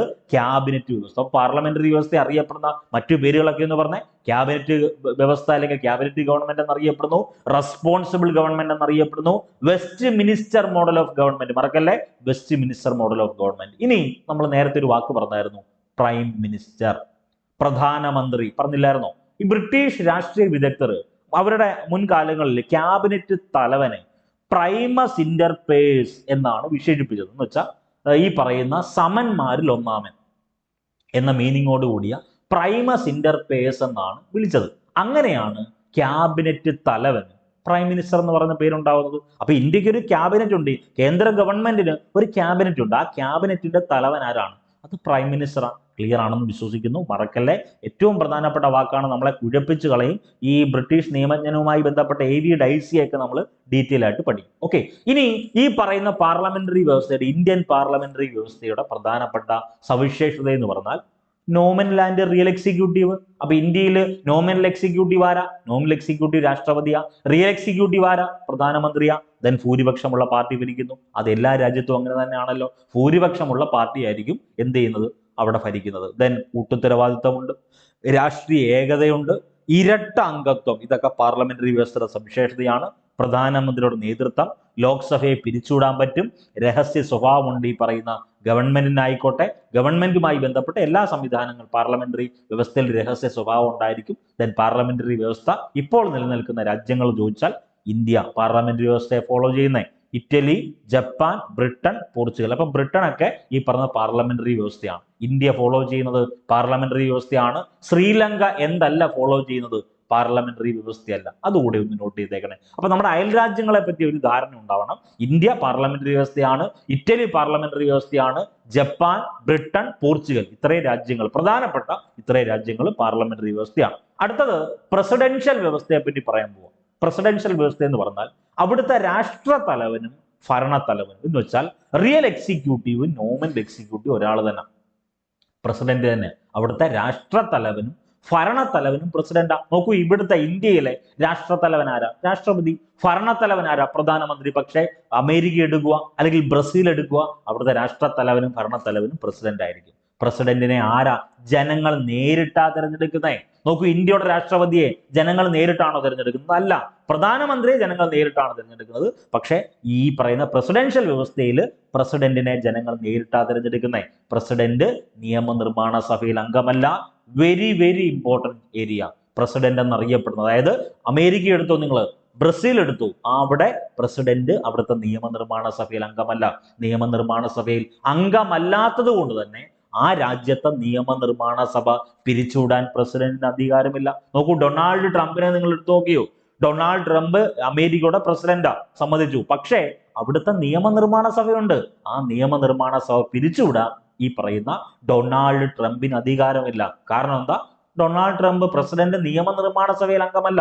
ലെജിസ്ലേച്ചറിൽ അദ്ദേഹം അംഗമല്ല. നിയമം നിർമ്മിക്കുന്ന ഈ പറയുന്ന ലെജിസ്ലേച്ചറിൽ ഈ പറഞ്ഞ പ്രസിഡന്റ് അംഗമല്ല. ഇതാണ് പ്രസിഡൻഷ്യൽ വ്യവസ്ഥയുടെ ഓരോ ഫീച്ചേഴ്സ്. അപ്പൊ അമേരിക്ക ഈ പറഞ്ഞ പ്രസിഡൻഷ്യൽ വ്യവസ്ഥയ്ക്ക് ഉദാഹരണമാണ്. അമേരിക്കൻ പ്രസിഡന്റ് അങ്ങനെ ഓർത്തു വെച്ചാൽ മതി. American president Donald Trump, presidential വ്യവസ്ഥ. ബ്രസീൽ പ്രസിഡൻഷ്യൽ വ്യവസ്ഥ ഫോളോ ചെയ്ത മറ്റൊരു രാജ്യമാണ്. ഒന്ന് നോട്ട് ചെയ്തേക്കണം. അടുത്തത് അർദ്ധ പ്രസിഡൻഷ്യൽ വ്യവസ്ഥ. അർദ്ധ പ്രസിഡൻഷ്യൽ വ്യവസ്ഥ എന്ന് പറഞ്ഞാൽ വേറെ ഒന്നുമില്ല. പ്രസിഡന്റ് രാഷ്ട്രത്തലവൻ, നമുക്ക് എല്ലാവർക്കും അറിയാം. ഭരണത്തലവൻ എന്ന് പറഞ്ഞാൽ പ്രധാനമന്ത്രി. അവിടെ വ്യത്യസ്തമായിട്ടുള്ള കണ്ടന്റ് പറയാം. ഓക്കെ, പ്രസിഡന്റിനെയും പ്രധാനമന്ത്രിയെയും നേരിട്ട് ജനങ്ങൾ തിരഞ്ഞെടുക്കുക. അതാണ് അർദ്ധ പ്രസിഡൻഷ്യൽ വ്യവസ്ഥ എന്ന് പറഞ്ഞത്. അപ്പൊ പ്രസിഡന്റും ഉണ്ട്, ഭരണത്തലവൻ, അതായത് പ്രസിഡന്റ് രാഷ്ട്രത്തലവൻ, ഭരണത്തലവൻ പ്രധാനമന്ത്രി. നമ്മൾ നേരത്തെ പഠിച്ചതുപോലെ ഇന്ത്യയിലെ മുഴുവൻ. പക്ഷെ വ്യത്യാസം എന്തുവാ? പ്രസിഡന്റിനെയും പ്രധാനമന്ത്രിയെയും ജനങ്ങൾ എന്ത് ചെയ്യുന്നു? നേരിട്ട് തിരഞ്ഞെടുക്കും. ഇതിന് ഏറ്റവും പ്രധാനപ്പെട്ട വസ്തുത, കൂട്ടായ നേതൃത്വം എന്നത് അടിസ്ഥാനമാക്കിയ വ്യവസ്ഥയാണ് ഈ അർദ്ധ പ്രസിഡൻഷ്യൽ വ്യവസ്ഥ. അർദ്ധ പ്രസിഡൻഷ്യൽ വ്യവസ്ഥയുടെ ഏറ്റവും പ്രധാനപ്പെട്ട ഒരു ഫാക്ട് എന്ന് പറഞ്ഞാൽ പ്രസിഡന്റിനെയും പ്രധാനമന്ത്രിയെയും ജനങ്ങൾ എന്ത് ചെയ്യുന്നു? നേരിട്ട് തിരഞ്ഞെടുക്കുന്നു. ഉദാഹരണം പറയുവാണെങ്കിൽ ഫ്രാൻസ് അല്ലെങ്കിൽ റഷ്യ, ശ്രീലങ്ക ഇമ്പോർട്ടന്റ് ആണ്. ശ്രീലങ്ക ഫോളോ ചെയ്യുന്നത് പാർലമെന്ററി സിസ്റ്റം അല്ല, പ്രസിഡൻഷ്യൽ സിസ്റ്റം അല്ല, അർദ്ധ പ്രസിഡൻഷ്യൽ സിസ്റ്റം. ഇത് ഇങ്ങനെ തന്നെ ചോദിച്ചിട്ടുണ്ട്. ഒന്ന് നോട്ട് ചെയ്തേക്കണം, ഇമ്പോർട്ടന്റ് ആണ്. ഓക്കെ ആണല്ലോ. ഇനി ഓരോ രാജ്യങ്ങളും അവരുടെ സമ്പ്രദായങ്ങളും ഒന്ന് നോട്ട് ചെയ്തേക്കണം. അമേരിക്ക, നിങ്ങൾ തന്നെ പറ, അമേരിക്ക ഫോളോ ചെയ്യുന്നത് പ്രസിഡൻഷ്യൽ സമ്പ്രദായമാണ്. കാനഡ ഫോളോ ചെയ്യുന്നത് ഭരണഘടനാപരമായിട്ടുള്ള രാജവാഴ്ചയുള്ള പാർലമെന്ററി ഭരണ സംവിധാനം. കാനഡയിൽ പാർലമെന്ററി ഭരണ സംവിധാനം എന്ന് പറഞ്ഞാൽ കാനഡയിൽ രാജ്ഞിയാണ് അവിടുത്തെ രാഷ്ട്രത്തലവ അല്ലെങ്കിൽ തലവൻ. അവിടുത്തെ രാഷ്ട്രത്തലവൻ ഉണ്ടല്ലോ, അത് അവിടുത്തെ രാജ്ഞിയാണ്. പ്രധാനമന്ത്രി ആയിരിക്കും അവിടുത്തെ ഭരണത്തലവനായിട്ട് കൺസിഡർ ചെയ്യുന്നത്. ദെൻ ഫ്രാൻസിൽ അർദ്ധ പ്രസിഡൻഷ്യൽ സമ്പ്രദായം. ഫ്രാൻസ് കൂടാതെ ശ്രീലങ്ക അർദ്ധ പ്രസിഡൻഷ്യൽ സമ്പ്രദായവ. റഷ്യ എന്നറിയപ്പെടുന്ന USSR അർദ്ധ പ്രസിഡൻഷ്യൽ സമ്പ്രദായവ. അടുത്ത ജപ്പാനിലുള്ളത് പാർലമെന്ററി വ്യവസ്ഥയാണ്. റഷ്യ അർദ്ധ പ്രസിഡൻഷ്യൽ വ്യവസ്ഥ. ജർമ്മനിയില് പാർലമെന്ററി സംവിധാനം. ഇറ്റലിയില് പാർലമെന്ററി സംവിധാനം. അടുത്തത് ഏറ്റവും പ്രധാനപ്പെട്ട വസ്തുത, ഇത് ഇത്രയും കാര്യങ്ങൾ പഠിക്കണം, ഓരോ രാജ്യങ്ങളും അവരുടെ സമ്പ്രദായങ്ങൾ. ഇനി നമ്മൾ പറയാൻ വരുന്നത് ഏറ്റവും ഇമ്പോർട്ടന്റ് കണ്ടന്റ് ആണ്. ഇന്ത്യൻ ഭരണഘടനയുമായി ബന്ധപ്പെട്ട് ബേസ് ഫാക്ട്, ഇന്ത്യൻ ഭരണഘടനയുടെ ഏത് ഭാഗമാണ് യൂണിയൻ എന്നറിയപ്പെടുന്നത്? നമ്മൾ എപ്പോഴും പറയും യൂണിയൻ ഗവൺമെന്റ്, സ്റ്റേറ്റ് ഗവൺമെന്റ് എന്നൊക്കെ. യൂണിയൻ എന്ന് പറയുന്നത് ഇന്ത്യൻ ഭരണഘടനയുടെ ഏത് ഭാഗമാണെന്ന് ചോദിച്ചാൽ ഭാഗം 5. വളരെ ഇമ്പോർട്ടൻ്റ് ആണ്. ഭാഗം 5 ഇന്ത്യൻ ഭരണഘടനയുടെ യൂണിയൻ എന്ന് പറയുന്നത്.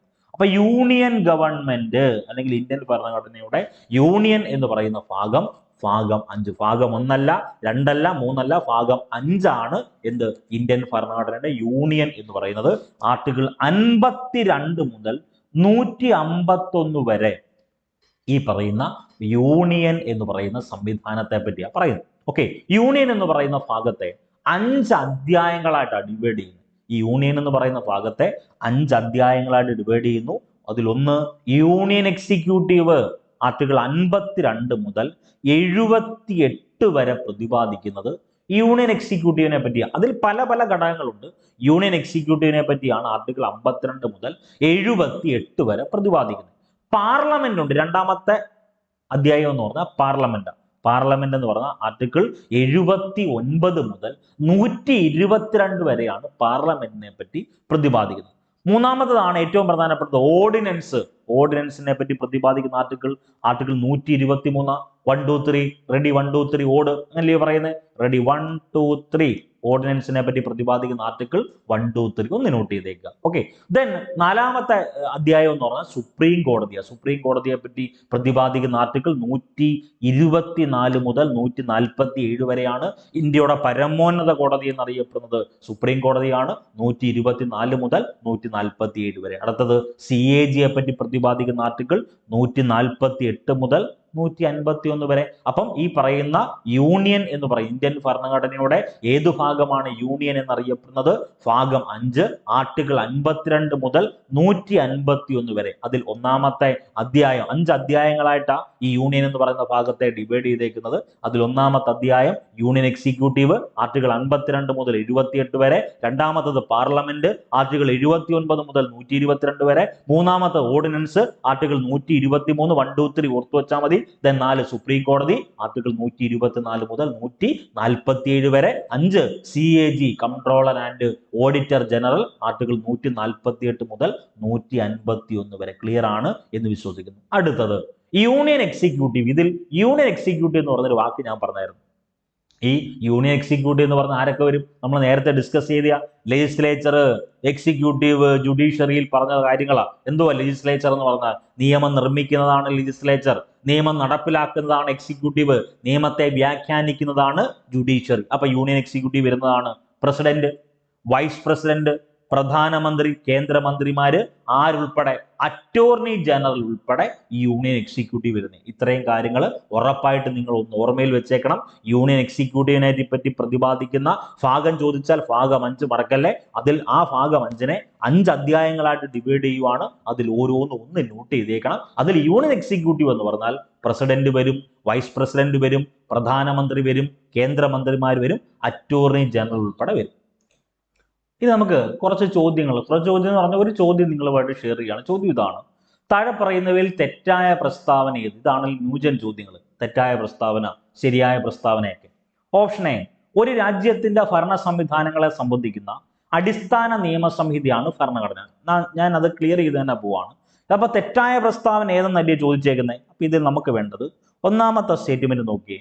ഒരു രാജ്യത്തിന്റെ ഭരണ സംവിധാനങ്ങളെ സംബന്ധിക്കുന്ന അടിസ്ഥാന നിയമസംഹിതയാണ് ഭരണഘടന. ശരിയാണ്. ഒരു രാജ്യത്തിന്റെ ഏത് രാജ്യമായിക്കോട്ടെ ആ രാജ്യത്തിന്റെ ഭരണ സംവിധാനങ്ങളെ സംബന്ധിക്കുന്ന അടിസ്ഥാന നിയമസംഹിതയാണ് ആ രാജ്യത്തെ ഭരണഘടന.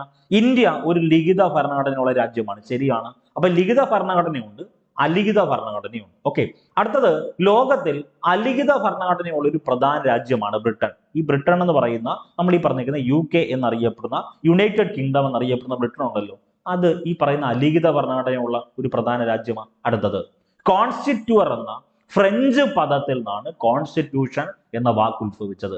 കോൺസ്റ്റിറ്റ്യൂഷൻ എന്ന വാക്ക് എവിടുന്നാ വന്നേക്കുന്നത്? കോൺസ്റ്റിറ്റ്യൂർ എന്നറിയപ്പെടുന്ന ഫ്രഞ്ച് പദം. അപ്പൊ ആ ഒരു സെന്റൻസ് വായിക്കുമ്പം ഈ ഫ്രഞ്ച് പദം മുഴുവൻ ബാക്കിയുള്ളതെല്ലാം കറക്റ്റാണ്.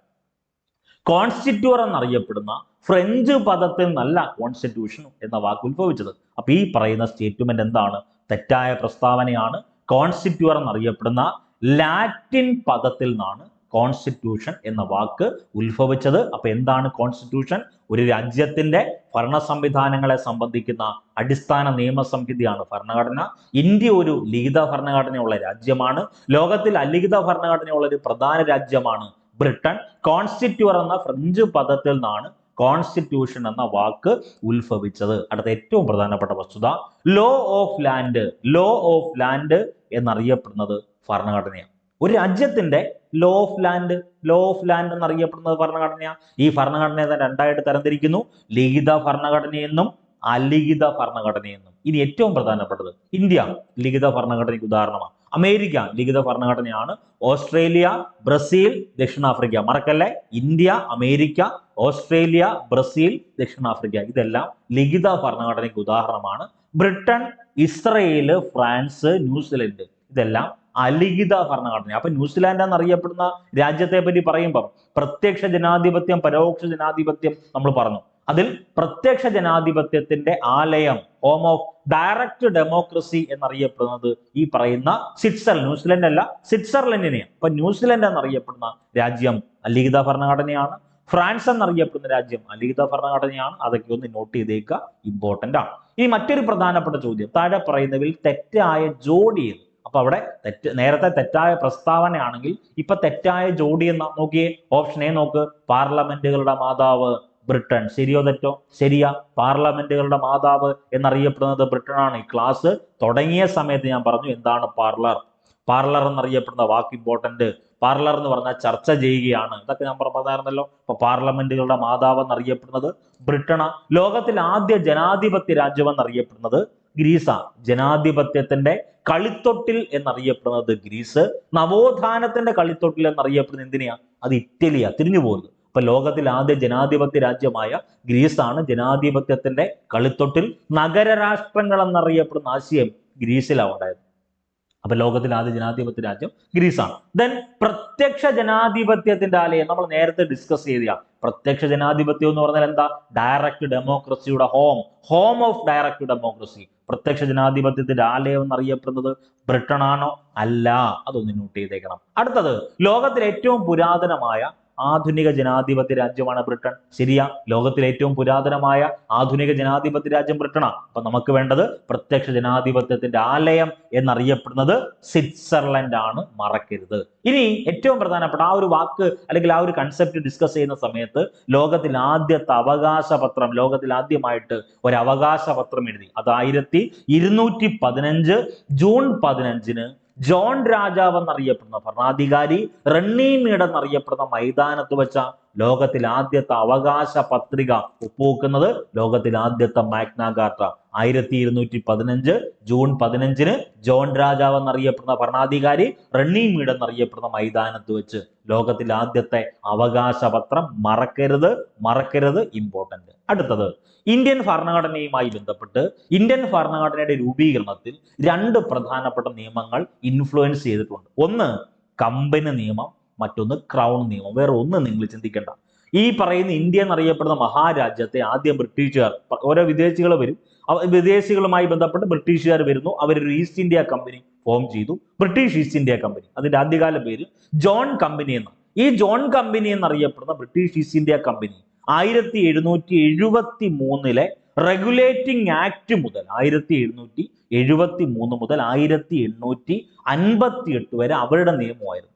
അതാണ് കമ്പനി നിയമം. ദെൻ അതിനുശേഷം 1858 ഈ പറയുന്ന ഈസ്റ്റ് ഇന്ത്യ കമ്പനിയിൽ നിന്ന് ഇന്ത്യയുടെ ഭരണാധികാരം ആര് നേരിട്ട് ഏറ്റെടുക്കുന്നു? ബ്രിട്ടീഷ് രാജ്ഞി ഏറ്റെടുക്കുക, ക്രൗൺ. അതിനുശേഷം ഇന്ത്യക്ക് സ്വാതന്ത്ര്യം കിട്ടുന്ന 1947 വരെ ഈ പറയുന്ന ഇന്ത്യയെ ഭരിച്ചത് ഈ പറയുന്ന ഇംഗ്ലണ്ടിലെ ഭരണാധികാരി നേരിട്ട, അതാണ് ക്രൗൺ നിയമം. അപ്പൊ രണ്ട് നിയമങ്ങൾ അപ്പോൾ ഉണ്ട്. ഒന്ന് കമ്പനി നിയമമുണ്ട്, മറ്റൊന്ന് ക്രൗൺ നിയമമുണ്ട്. ഈ രണ്ട് നിയമങ്ങളും ഈ പറയുന്ന ഇന്ത്യൻ ഭരണഘടനയുടെ രൂപീകരണത്തിൽ ഇമ്പോർട്ടൻ്റ് ആയിട്ടുള്ള സ്വാധീനം ചെലുത്തിയിട്ടുണ്ട്. അതുകൊണ്ട് തന്നെ ഉള്ള നിയമങ്ങളെല്ലാം ക്രോഡീകരിച്ച് വെച്ചിട്ടുള്ളത് കൊണ്ടാണ് ലോകത്തിൽ ഏറ്റവും വലിയ എഴുതപ്പെട്ട ഭരണഘടന ഇന്ത്യയുടെ ആകുന്നത്. ലോകത്തിൽ ഏറ്റവും വലിയ എഴുതപ്പെട്ട ഭരണഘടന ഇന്ത്യയുടേതാ. ഇന്ത്യൻ ഭരണഘടനയുമായി ബന്ധപ്പെട്ട് ഏകദേശം 64 ലക്ഷം രൂപയാണ് ഇന്ത്യൻ ഭരണഘടനയുടെ നിർമ്മാണത്തിന് ചെലവായത് എന്നാണ് ചരിത്രം പറയുന്നത്. 64 ലക്ഷം രൂപ. മറക്കല്ലേ, 64 ലക്ഷം രൂപ. അന്നത്തെ സമയത്ത് ഇന്ത്യക്ക് സ്വാതന്ത്ര്യം കിട്ടുന്ന 1947 മുതൽ 1950 വരെ ഉള്ള ആ ഒരു കാലഘട്ടത്തിൽ ഇന്ത്യൻ ഭരണഘടന നിർമ്മാണത്തിന് വേണ്ടി ചെലവാക്കിയ തുകയാണ് 64 ലക്ഷം രൂപ. അതൊന്ന് നോട്ട് ചെയ്തേക്കണം, വളരെ ഇമ്പോർട്ടന്റ്. ഓക്കെ, അപ്പൊ നമുക്ക് വേണ്ട വസ്തുതയിലേക്ക് നമ്മൾ പോവുകയാണ്. ഓക്കെ, ഒന്നാമത്തെ വസ്തുത, റെഗുലേറ്റിംഗ് ആക്ട് 1773. നമുക്ക് എല്ലാവർക്കും അറിയാവുന്നതാണ്. ബ്രിട്ടീഷ് ഈസ്റ്റ് ഇന്ത്യ കമ്പനി അവരുടെ പ്രവർത്തനം ബെറ്റർ ആക്കാൻ വേണ്ടി ഈ പറയുന്ന കമ്പനി എന്നറിയപ്പെടുന്ന, അതായത് ഇംഗ്ലീഷ് ഈസ്റ്റ് ഇന്ത്യ കമ്പനിയുടെ പ്രവർത്തനം മെച്ചപ്പെടുത്താനും കമ്പനി നിയന്ത്രിക്കാൻ വേണ്ടി ബ്രിട്ടീഷ് പാർലമെന്റ് പാസാക്കിയ ആദ്യത്തെ നിയമമാണ് 1773 റെഗുലേറ്റിംഗ് ആക്ട്. ഓക്കെ, അപ്പൊ ഇന്ത്യയിൽ ഒരു കേന്ദ്രീകൃത ഭരണത്തിന് അടിത്തറയിട്ട നിയമം ഏതെന്ന് ചോദിച്ചാൽ അത് റെഗുലേറ്റിംഗ് ആക്ടാ. ഈ റെഗുലേറ്റിംഗ് ആക്ട് പ്രകാരം ഗവർണർ ഓഫ് ബംഗാൾ എന്ന് പറയുന്ന ആശയത്തിന് പകരം എന്തായി? ഗവർണർ ജനറൽ ഓഫ് ബംഗാൾ എന്നായി. അപ്പൊ ഗവർണർ ഓഫ് ബംഗാൾ മാറി ഗവർണർ ജനറൽ ഓഫ് ബംഗാൾ എന്നായി. അതുകൊണ്ട് തന്നെ ആദ്യ ഗവർണർ ജനറലിനെ ഒന്ന് ഓർത്തു വെക്കണം, അത് വാറൻ ഹേസ്റ്റിങ്സ് ആണ്. ഇന്ത്യയുമായി ബന്ധപ്പെട്ട് നമ്മൾ വസ്തുത പറയുമ്പം ഇന്ത്യയുടെ ആദ്യത്തെ ഗവർണർ ജനറൽ ആരാണ്? അത് വാറൻ ഹേസ്റ്റിങ്സ്. ഒന്ന് നോട്ട് ചെയ്തേക്കണേ. 1773 റെഗുലേറ്റിംഗ് ആക്ട്. ആ റെഗുലേറ്റിംഗ് ആക്ട് പ്രകാരം എന്ത് നിലവിൽ വന്നു? കൽക്കട്ട സുപ്രീം കോടതി ഫോം ചെയ്തു. അതിലേക്ക് വരും. ബ്രിട്ടീഷ് ഇന്ത്യയിൽ ആദ്യത്തെ സുപ്രീം കോടതി സ്ഥാപിതമാകാൻ കാരണമായ നിയമമാണ് റെഗുലേറ്റിംഗ് ആക്ട്. ഇമ്പോർട്ടന്റ് ഏരിയ ഇനി പറയുന്നു. ബ്രിട്ടീഷ് ഇന്ത്യയിലെ സുപ്രീം കോടതി ഉണ്ട്, ഫെഡറൽ കോർട്ട് ഉണ്ട്, സുപ്രീം കോർട്ട് ഉണ്ട്. മൂന്ന് ആൻസറുകളാണ്. തിരിയല്ല ദയവ് ചെയ്ത്. ഒന്ന് ബ്രിട്ടീഷ് ഇന്ത്യയിലെ സുപ്രീം കോടതി, മറ്റൊന്ന് ഫെഡറൽ കോടതി, മറ്റൊന്ന് സുപ്രീം കോടതി. ബ്രിട്ടീഷ് ഇന്ത്യയിലെ സുപ്രീം കോടതി ഫോം ചെയ്യുന്നത് 1774. 1773 റെഗുലേറ്റിംഗ് ആക്ട് പ്രകാരം 1774 ബ്രിട്ടീഷ് ഇന്ത്യയിലെ സുപ്രീം കോടതി ഫോം ചെയ്തേ. ഈ ബ്രിട്ടീഷ് ഇന്ത്യയിലെ സുപ്രീം കോടതിയുടെ ആസ്ഥാനം അത് കൊൽക്കത്തയാണ്. ബ്രിട്ടീഷ് ഇന്ത്യയിലെ സുപ്രീം കോടതിയുടെ ആദ്യത്തെ ചീഫ് ജസ്റ്റിസ് എലിജെ ഇംബെ. വളരെ ഇമ്പോർട്ടന്റ്. അപ്പൊ ബ്രിട്ടീഷ് ഇന്ത്യയിലെ സുപ്രീം കോടതി നിലവിൽ വന്ന വർഷം എന്ന 1774. ഈ 1774 ബ്രിട്ടീഷ് ഇന്ത്യയിലെ സുപ്രീം കോടതി നിലവിൽ വരാൻ കാരണം 1773 റെഗുലേറ്റിംഗ് ആക്ട്. ബ്രിട്ടീഷ് ഇന്ത്യയിലെ സുപ്രീം കോടതിയുടെ ആസ്ഥാനം കൊൽക്കത്തയാണ്. ബ്രിട്ടീഷ് ഇന്ത്യ സുപ്രീം കോടതിയിൽ ഒരു ചീഫ് ജസ്റ്റിസും 3 ജഡ്ജും ഉണ്ടായിരുന്നു. കൊൽക്കത്ത സുപ്രീം കോടതിയുടെ ആദ്യത്തെ ചീഫ് ജസ്റ്റിസിന്റെ പേര് എലിജെ ഇംബെ. അപ്പൊ ബ്രിട്ടീഷ് ഇന്ത്യയിലെ സുപ്രീം കോടതി ക്ലിയർ ആണെന്ന് വിശ്വസിക്കുന്നു. അടുത്തത് ഈ 1773 റെഗുലേറ്റിംഗ് ആക്ട് ഉണ്ടല്ലോ. ഈ റെഗുലേറ്റിംഗ് ആക്ടിൽ ധാരാളം അപാകതകളുണ്ട്. അത് പരിഹരിക്കാൻ വേണ്ടി 1781 ബ്രിട്ടീഷ് പാർലമെന്റ് പാസാക്കിയ നിയമത്തിന്റെ പേരാണ് അമെൻഡിങ് ആക്ട് ഓഫ് 1781. 1781 1773 റെഗുലേറ്റിംഗ് ആക്ടിലെ അപാകതകൾ പരിഹരിക്കാൻ വേണ്ടി ബ്രിട്ടീഷ് പാർലമെന്റ് പാസാക്കിയ നിയമത്തിന്റെ പേരാണ് അമെൻഡിങ് ആക്ട് ഓഫ് 1781. ഈ പറയുന്ന amending act of 1781 act of settlement എന്നറിയപ്പെടുന്നത്. അതൊന്ന് നോട്ട് ചെയ്തേക്കണം. ആക്ട് ഓഫ് സെറ്റിൽമെന്റ് എന്നറിയപ്പെടുന്നത് എന്തിനാ? Amending act of 1781. ക്ലിയർ ആണല്ലോ. ഇനി നമ്മൾ പറയാൻ പോകുന്നത് ഫെഡറൽ കോടതിയെ പറ്റിയാണ്. വളരെ ഇമ്പോർട്ടൻ്റ് ആണ്. നിലവിൽ സുപ്രീം കോടതി ഉണ്ടല്ലോ. നിലവിൽ 1950 ജനുവരി 28 നിലവിൽ വന്ന സുപ്രീം കോടതി ഉണ്ടല്ലോ. ഈ സുപ്രീം കോടതിയുടെ മുൻഗാമി എന്നറിയപ്പെടുന്നത് അത് ഫെഡറൽ കോടതിയാണ്. ഈ ഫെഡറൽ കോടതി 1935 ഗവൺമെന്റ് ഓഫ് ഇന്ത്യ ആക്ട് പ്രകാരം നിലവിൽ വന്നു. 1937 ഫെഡറൽ കോടതി ഫോം ചെയ്തത്. 1935 ഗവൺമെന്റ് ഓഫ് ഇന്ത്യ ആക്ട് പ്രകാരം 1937 ഫോം ചെയ്തു. ഫെഡറൽ കോടതിയുടെ ആസ്ഥാനം അത് ന്യൂഡൽഹിയുടെ പഴയകാല പേരുകളൊക്കെ ഒന്ന് നോട്ട് ചെയ്തേ. ദില്ലിക, ഇന്ദ്രപ്രസ്ഥ എന്നൊക്കെ അറിയപ്പെട്ടത് ന്യൂഡൽഹിയാണ്. അപ്പൊ 1935 ഗവൺമെന്റ് ഓഫ് ഇന്ത്യ ആക്ട് പ്രകാരം 1937 ഫെഡറൽ കോടതി ഫോം ചെയ്തു. അവിടെ 3 ജഡ്ജിമാരുണ്ട്. ഫെഡറൽ കോടതിയുടെ ആദ്യ ചീഫ് ജസ്റ്റിസ് മൗറിസ് ഗെയർ ആണ്. വളരെ ഇമ്പോർട്ടന്റ് ആണ്. ഫെഡറൽ കോടതിയുടെ ആദ്യ ചീഫ് ജസ്റ്റിസ് എന്നറിയപ്പെടുന്നത് മൗറിസ് ഗെയർ. വളരെ ഇമ്പോർട്ടന്റ്. അപ്പം ചില ആളുകളെങ്കിലും മനസ്സിൽ കരുതും, ഇന്ത്യ മഹാരാജ്യത്ത് സ്വാതന്ത്ര്യം കിട്ടുന്ന 1947 ഇന്ത്യൻ ഭരണഘടന നിലവിൽ വരുന്നത് 1950 സമ്മതിച്ചു. ഈ 1950 ഇന്ത്യൻ ഭരണഘടന നിലവിൽ വന്നല്ലോ. അതിനു മുൻപ് വരെ ഇന്ത്യയിലെ ഏറ്റവും വലിയ അപ്പീൽ കോടതി എന്ന് പറഞ്ഞാൽ ഈ പറഞ്ഞ ഇപ്പൊ നമ്മൾ കാണപ്പെടുന്ന സുപ്രീം കോടതി നിലവിൽ വരുന്നതിന് മുമ്പ് ഇന്ത്യയിൽ ഏറ്റവും വലിയ അപ്പീൽ കോടതി ഏതെന്ന് ചോദിച്ചാൽ അത് ബ്രിട്ടീഷ് പ്രിവി കൗൺസിൽ. അപ്പോൾ നിങ്ങൾ മനസ്സിലാക്കണം, ഈ പറഞ്ഞ ഫെഡറൽ കോടതിക്ക് റോളില്ല, കൽക്കട്ട സുപ്രീം കോടതിക്ക് റോളില്ല. 1950 മുൻപ് വരെ ഇന്ത്യയിലെ ഏറ്റവും വലിയ അപ്പീൽ കോടതി എന്നറിയപ്പെടുന്നത് ബ്രിട്ടീഷ് പ്രിവി കൗൺസിൽ ആണ്. നിലവിലെ സുപ്രീം കോടതി നിലവിൽ വന്നത് 1950 ജനുവരി 28 നിലവിലെ സുപ്രീം കോടതിയുടെ ആസ്ഥാനം അത് ന്യൂഡൽഹിയിലാണെന്ന് നിങ്ങൾക്ക് എല്ലാവർക്കും അറിയാം. നിലവിലെ സുപ്രീം കോടതിയെ പറ്റി പരാമർശിക്കുന്ന ഇന്ത്യൻ ഭരണഘടനയിൽ സുപ്രീം കോടതി, ഇന്ത്യയുടെ പരമോന്നത കോടതി എന്നറിയപ്പെടുന്ന സുപ്രീം കോടതിയെ പറ്റി പരാമർശിക്കുന്ന ഭാഗം ചോദിച്ചാൽ അഞ്ചാം ഭാഗം എന്തുമായി ബന്ധപ്പെട്ടതാ?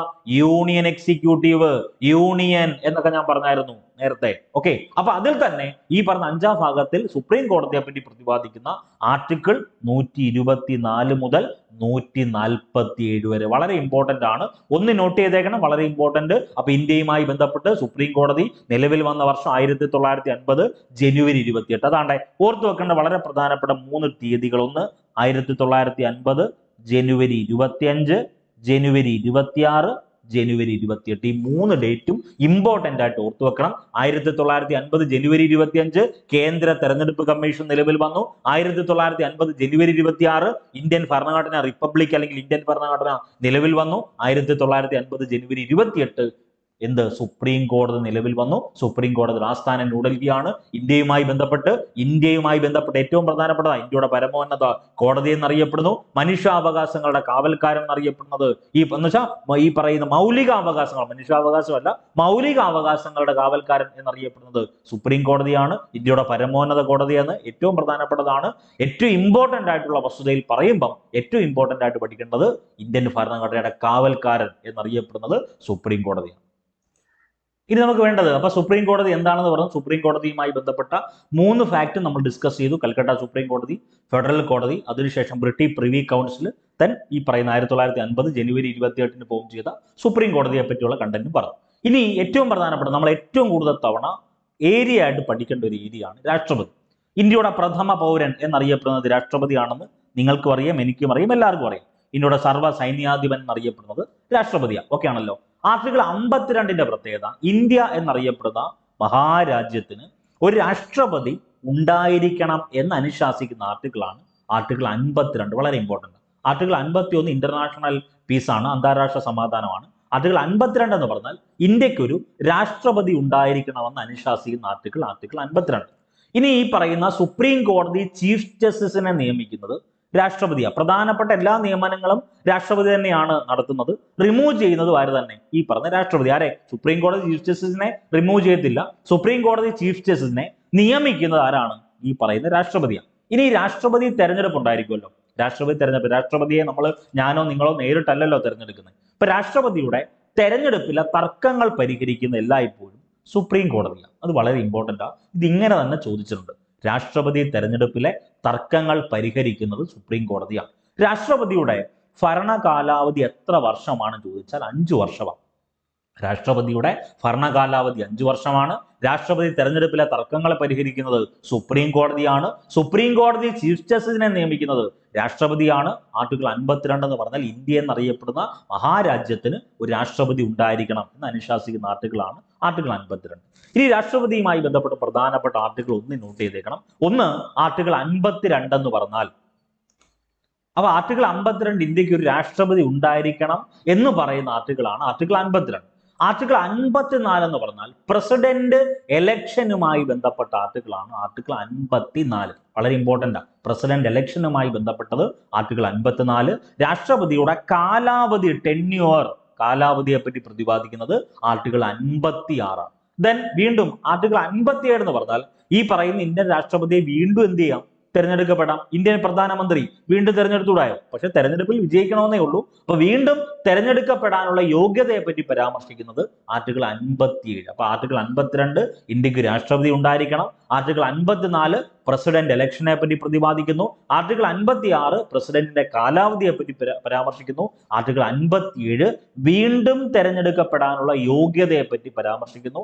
ആർട്ടിക്കിൾ 58 പ്രസിഡന്റ് സ്ഥാനത്തേക്ക് മത്സരിക്കുന്നതിനുള്ള യോഗ്യതകളെ പറ്റി പ്രതിപാദിക്കുന്നത് ആർട്ടിക്കിൾ 58 ആണ്. ഇമ്പോർട്ടന്റ് ഏരിയ ആണ്, മറക്കരുത്. ഇനി ആർട്ടിക്കിൾ 60 എന്താണെന്ന് ചോദിച്ചാൽ രാഷ്ട്രപതിയുടെ സത്യപ്രതിജ്ഞയെ പറ്റി പ്രതിപാദിക്കുന്നതാണ് ആർട്ടിക്കിൾ 60. ആർട്ടിക്കിൾ 61 പഠിക്കാൻ എളുപ്പമാണ്. താണ്ടെ ഇംപീച്ച്മെന്റ്, ആർട്ടിക്കിൾ 61 ഒന്നിൽ ഇംപീച്ച്മെന്റ്, ഐ ആർട്ടിക്കിൾ 61 പറഞ്ഞ് ഇംപീച്ച്മെന്റ്. അപ്പൊ 52 ഇന്ത്യക്ക് ഒരു രാഷ്ട്രപതി ഉണ്ടായിരിക്കണം. 54 പ്രസിഡന്റ് ഇലക്ഷനെ പറ്റി, 56 പ്രസിഡന്റിന്റെ കാലാവധിയെ പറ്റി, 57 വീണ്ടും തെരഞ്ഞെടുക്കപ്പെടാനുള്ള യോഗ്യതയെ പറ്റി പരാമർശിക്കുന്നു. ആർട്ടിക്കിൾ 58 പ്രസിഡന്റ് സ്ഥാനത്തേക്ക് മത്സരിക്കുന്നുള്ള യോഗ്യതകളെ പറ്റി പരാമർശിക്കുന്നു. ആർട്ടിക്കിൾ 60 രാഷ്ട്രപതിയുടെ സത്യപ്രതിജ്ഞയെ പറ്റി പ്രതിപാദിക്കുന്നു. ആർട്ടിക്കിൾ 61 ഇംപീച്ച്മെന്റിനെ പറ്റി പ്രതിപാദിക്കുന്നു. അടുത്തത് ഏറ്റവും പ്രധാനപ്പെട്ട വസ്തുത, ഭരണഘടനയുടെ 356 വകുപ്പ് പ്രയോഗിക്കുന്നത് എപ്പോഴാണ്? അതായത് 356 പറയുമ്പോൾ ഏറ്റവും ഇമ്പോർട്ടന്റ് ആയിട്ട് 3 ആർട്ടിക്കിൾ നിങ്ങൾ പഠിക്കണം. 352, 356, 360. വേറെ ഒന്നും ചിന്തിക്കേണ്ട. 4 വീതം കൂട്ടിയെടുത്താൽ മാത്രം മതി. 352 + 4 356, 356 + 4 360. 3 അടിയന്തരാവസ്ഥ ഒന്ന് നോട്ട് ചെയ്തേക്കണേ. 352 ദേശീയ അടിയന്തരാവസ്ഥ, 356 സംസ്ഥാന അടിയന്തരാവസ്ഥ, 360 സാമ്പത്തിക അടിയന്തരാവസ്ഥ. ഇന്ത്യ എന്നറിയപ്പെടുന്ന മഹാരാജ്യത്ത് ഇതുവരെ പ്രഖ്യാപിക്കാത്ത ഏക അടിയന്തരാവസ്ഥ സാമ്പത്തിക അടിയന്തരാവസ്ഥയാണ്. പ്രഖ്യാപിച്ചു കഴിഞ്ഞാൽ വേറെ വിഷയമൊന്നുമില്ല, സാമ്പത്തിക അസ്ഥിരത ഉണ്ടാവും. ഉള്ള ഗവൺമെന്റ് എല്ലാം ഫോം ചെയ്യുന്ന സമയത്ത് ഗവൺമെന്റ് എല്ലാം പാടെ മാറും. അതാണ് സാമ്പത്തിക അടിയന്തരാവസ്ഥ. അതിലേക്കൊക്കെ ഡീറ്റെയിൽ ആയിട്ട് വന്നേക്കാം. അപ്പൊ നോക്കൂ, ഇപ്പം ശ്രീലങ്ക എന്നറിയപ്പെടുന്ന രാജ്യത്ത് നടന്ന ഒരു അവസ്ഥ സാമ്പത്തിക അടിയന്തരാവസ്ഥയുമായി ബന്ധപ്പെട്ട സാമ്പത്തിക പ്രശ്നങ്ങളുമായി ബന്ധപ്പെട്ട അവസ്ഥയുണ്ടല്ലോ. അപ്പൊ ആ സമയത്ത് അവിടുത്തെ ഗവൺമെന്റിനെ മൊത്തം അങ്ങ് എന്ത് ചെയ്യും, പൂർണ്ണമായിട്ട് ഇല്ലാതാവും ഗവൺമെന്റ് ഉൾപ്പെടെ. ഓക്കെ, അപ്പൊ അവിടെ ലോജിക്ക് ഇതാണ്, ഭരണഘടനയുടെ 356 വകുപ്പ് പ്രയോഗിക്കുന്നത് എല്ലായ്പ്പോഴും ഒരു സംസ്ഥാനത്തെ അടിയന്തരാവസ്ഥ പ്രഖ്യാപിക്കാൻ വേണ്ടിയാണ്. അപ്പൊ ഒരു ക്വസ്റ്റ്യൻ ഞാൻ അങ്ങോട്ട് ചോദിച്ചോട്ടെ, അത് അടിയന്തരാവസ്ഥ സമയത്ത് മൗലിക അവകാശങ്ങൾ നിഷേധിക്കപ്പെടും. അപ്പൊ അടിയന്തരാവസ്ഥ കാലത്ത് മൗലിക അവകാശങ്ങൾ നിഷേധിക്കപ്പെടുന്നത് ആർട്ടിക്കിൾ 359 പ്രകാരം. അപ്പൊ 352, 356, 360 3 അടിയന്തരാവസ്ഥ. അതിൽ 359 പ്രതിപാദിക്കുന്നത് അടിയന്തരാവസ്ഥ സമയത്ത് മൗലിക അവകാശങ്ങൾ നിഷേധിക്കപ്പെടുന്നത് ഏത് വകുപ്പ് പ്രകാരമാണ് ചോദിച്ച ആർട്ടിക്കിൾ 359 പ്രകാരം. ഓക്കെ ആണല്ലോ. ഈ പറയുന്ന മൗലികാവകാശങ്ങൾ എപ്പോഴാണ് നിഷ്പ്രഭമാകുന്നത് ചോദിച്ചാൽ അത് അടിയന്തരാവസ്ഥ കാലത്ത് നിഷ്പ്രഭമാകുന്നത്. അടിയന്തരാവസ്ഥ സമയങ്ങളിൽ മൗലികാവകാശങ്ങൾ റദ്ദ് ചെയ്യാനുള്ള അധികാരം എല്ലായ്പ്പോഴും ആർക്കാണ്? രാഷ്ട്രപതിക്ക്. ആർട്ടിക്കിൾ 352 പ്രകാരം ഏർപ്പെടുത്തുന്ന അടിയന്തരാവസ്ഥയിൽ ഈ പറയുന്ന അധികാരമുണ്ട്. അപ്പൊ അടിയന്തരാവസ്ഥ സമയത്ത് മൗലികാവകാശങ്ങൾ റദ്ദ് ചെയ്യാം. ഒരു വ്യക്തിയുടെ മൗലികാവകാശങ്ങൾ റദ്ദ് ചെയ്യാനുള്ള അധികാരം ഇന്ത്യൻ രാഷ്ട്രപതിക്കുണ്ട്. ഏത് സമയത്താ? അടിയന്തരാവസ്ഥ സമയത്ത്. അതല്ലാതെ ഒരു സമയത്ത് പോലും ഒരു മൗലികാവകാശവും റദ്ദ് ചെയ്യാനുള്ള അധികാരം ആർക്കുമില്ല. പക്ഷേ അടിയന്തരാവസ്ഥ സമയത്ത് ഈ പറയുന്ന ഒരു വ്യക്തിയുടെ മൗലികാവകാശങ്ങൾ റദ്ദ് ചെയ്യാനുള്ള അധികാരം രാഷ്ട്രപതിക്കുണ്ട്. അങ്ങനെ ഈ പറയുന്ന അധികാരമുണ്ട് എന്ന് പറയുന്ന പരാമർശിക്കുന്ന അനുച്ഛേദം 352 പ്രകാരം ഏർപ്പെടുത്തുന്ന ഏത് ദേശീയ അടിയന്തരാവസ്ഥയിലായിരിക്കും എന്ന് മാത്രം ഓർക്കുക. ഓക്കെ ആണല്ലോ. ഇനി നമുക്ക് വേണ്ടത് ഈ പറയുന്ന അനുച്ഛേദം 356 ഉണ്ടല്ലോ. ഏതാ 356 എന്ന് പറഞ്ഞാൽ ഏതാണ്? സംസ്ഥാന അടിയന്തരാവസ്ഥ. ഈ സംസ്ഥാന അടിയന്തരാവസ്ഥയെ ഡെഡ് ലെറ്റർ എന്ന് വിശേഷിപ്പിച്ചത് ഡോക്ടർ BR അംബേദ്കറാണ്. മഹർ പ്രസ്ഥാനത്തിന് ഉപജ്ഞാതാവ് എന്നറിയപ്പെടുന്ന, ഇന്ത്യയുടെ മനു, ആധുനിക മനു എന്നൊക്കെ അറിയപ്പെടുന്ന BR അംബേദ്കർ ആണ് ആർട്ടിക്കിൾ 356 എന്നറിയപ്പെടുന്ന സംസ്ഥാന അടിയന്തരാവസ്ഥയെ ഡെഡ് ലെറ്റർ എന്ന് വിശേഷിപ്പിക്കുന്നത്. ഇനി ഈ പറയുന്ന ഭരണഘടന അനുച്ഛേദം 356 പ്രകാരം ഒരു കൺസെപ്റ്റ് കേരളത്തിന്റെ ഫാക്ട് ഉണ്ട്.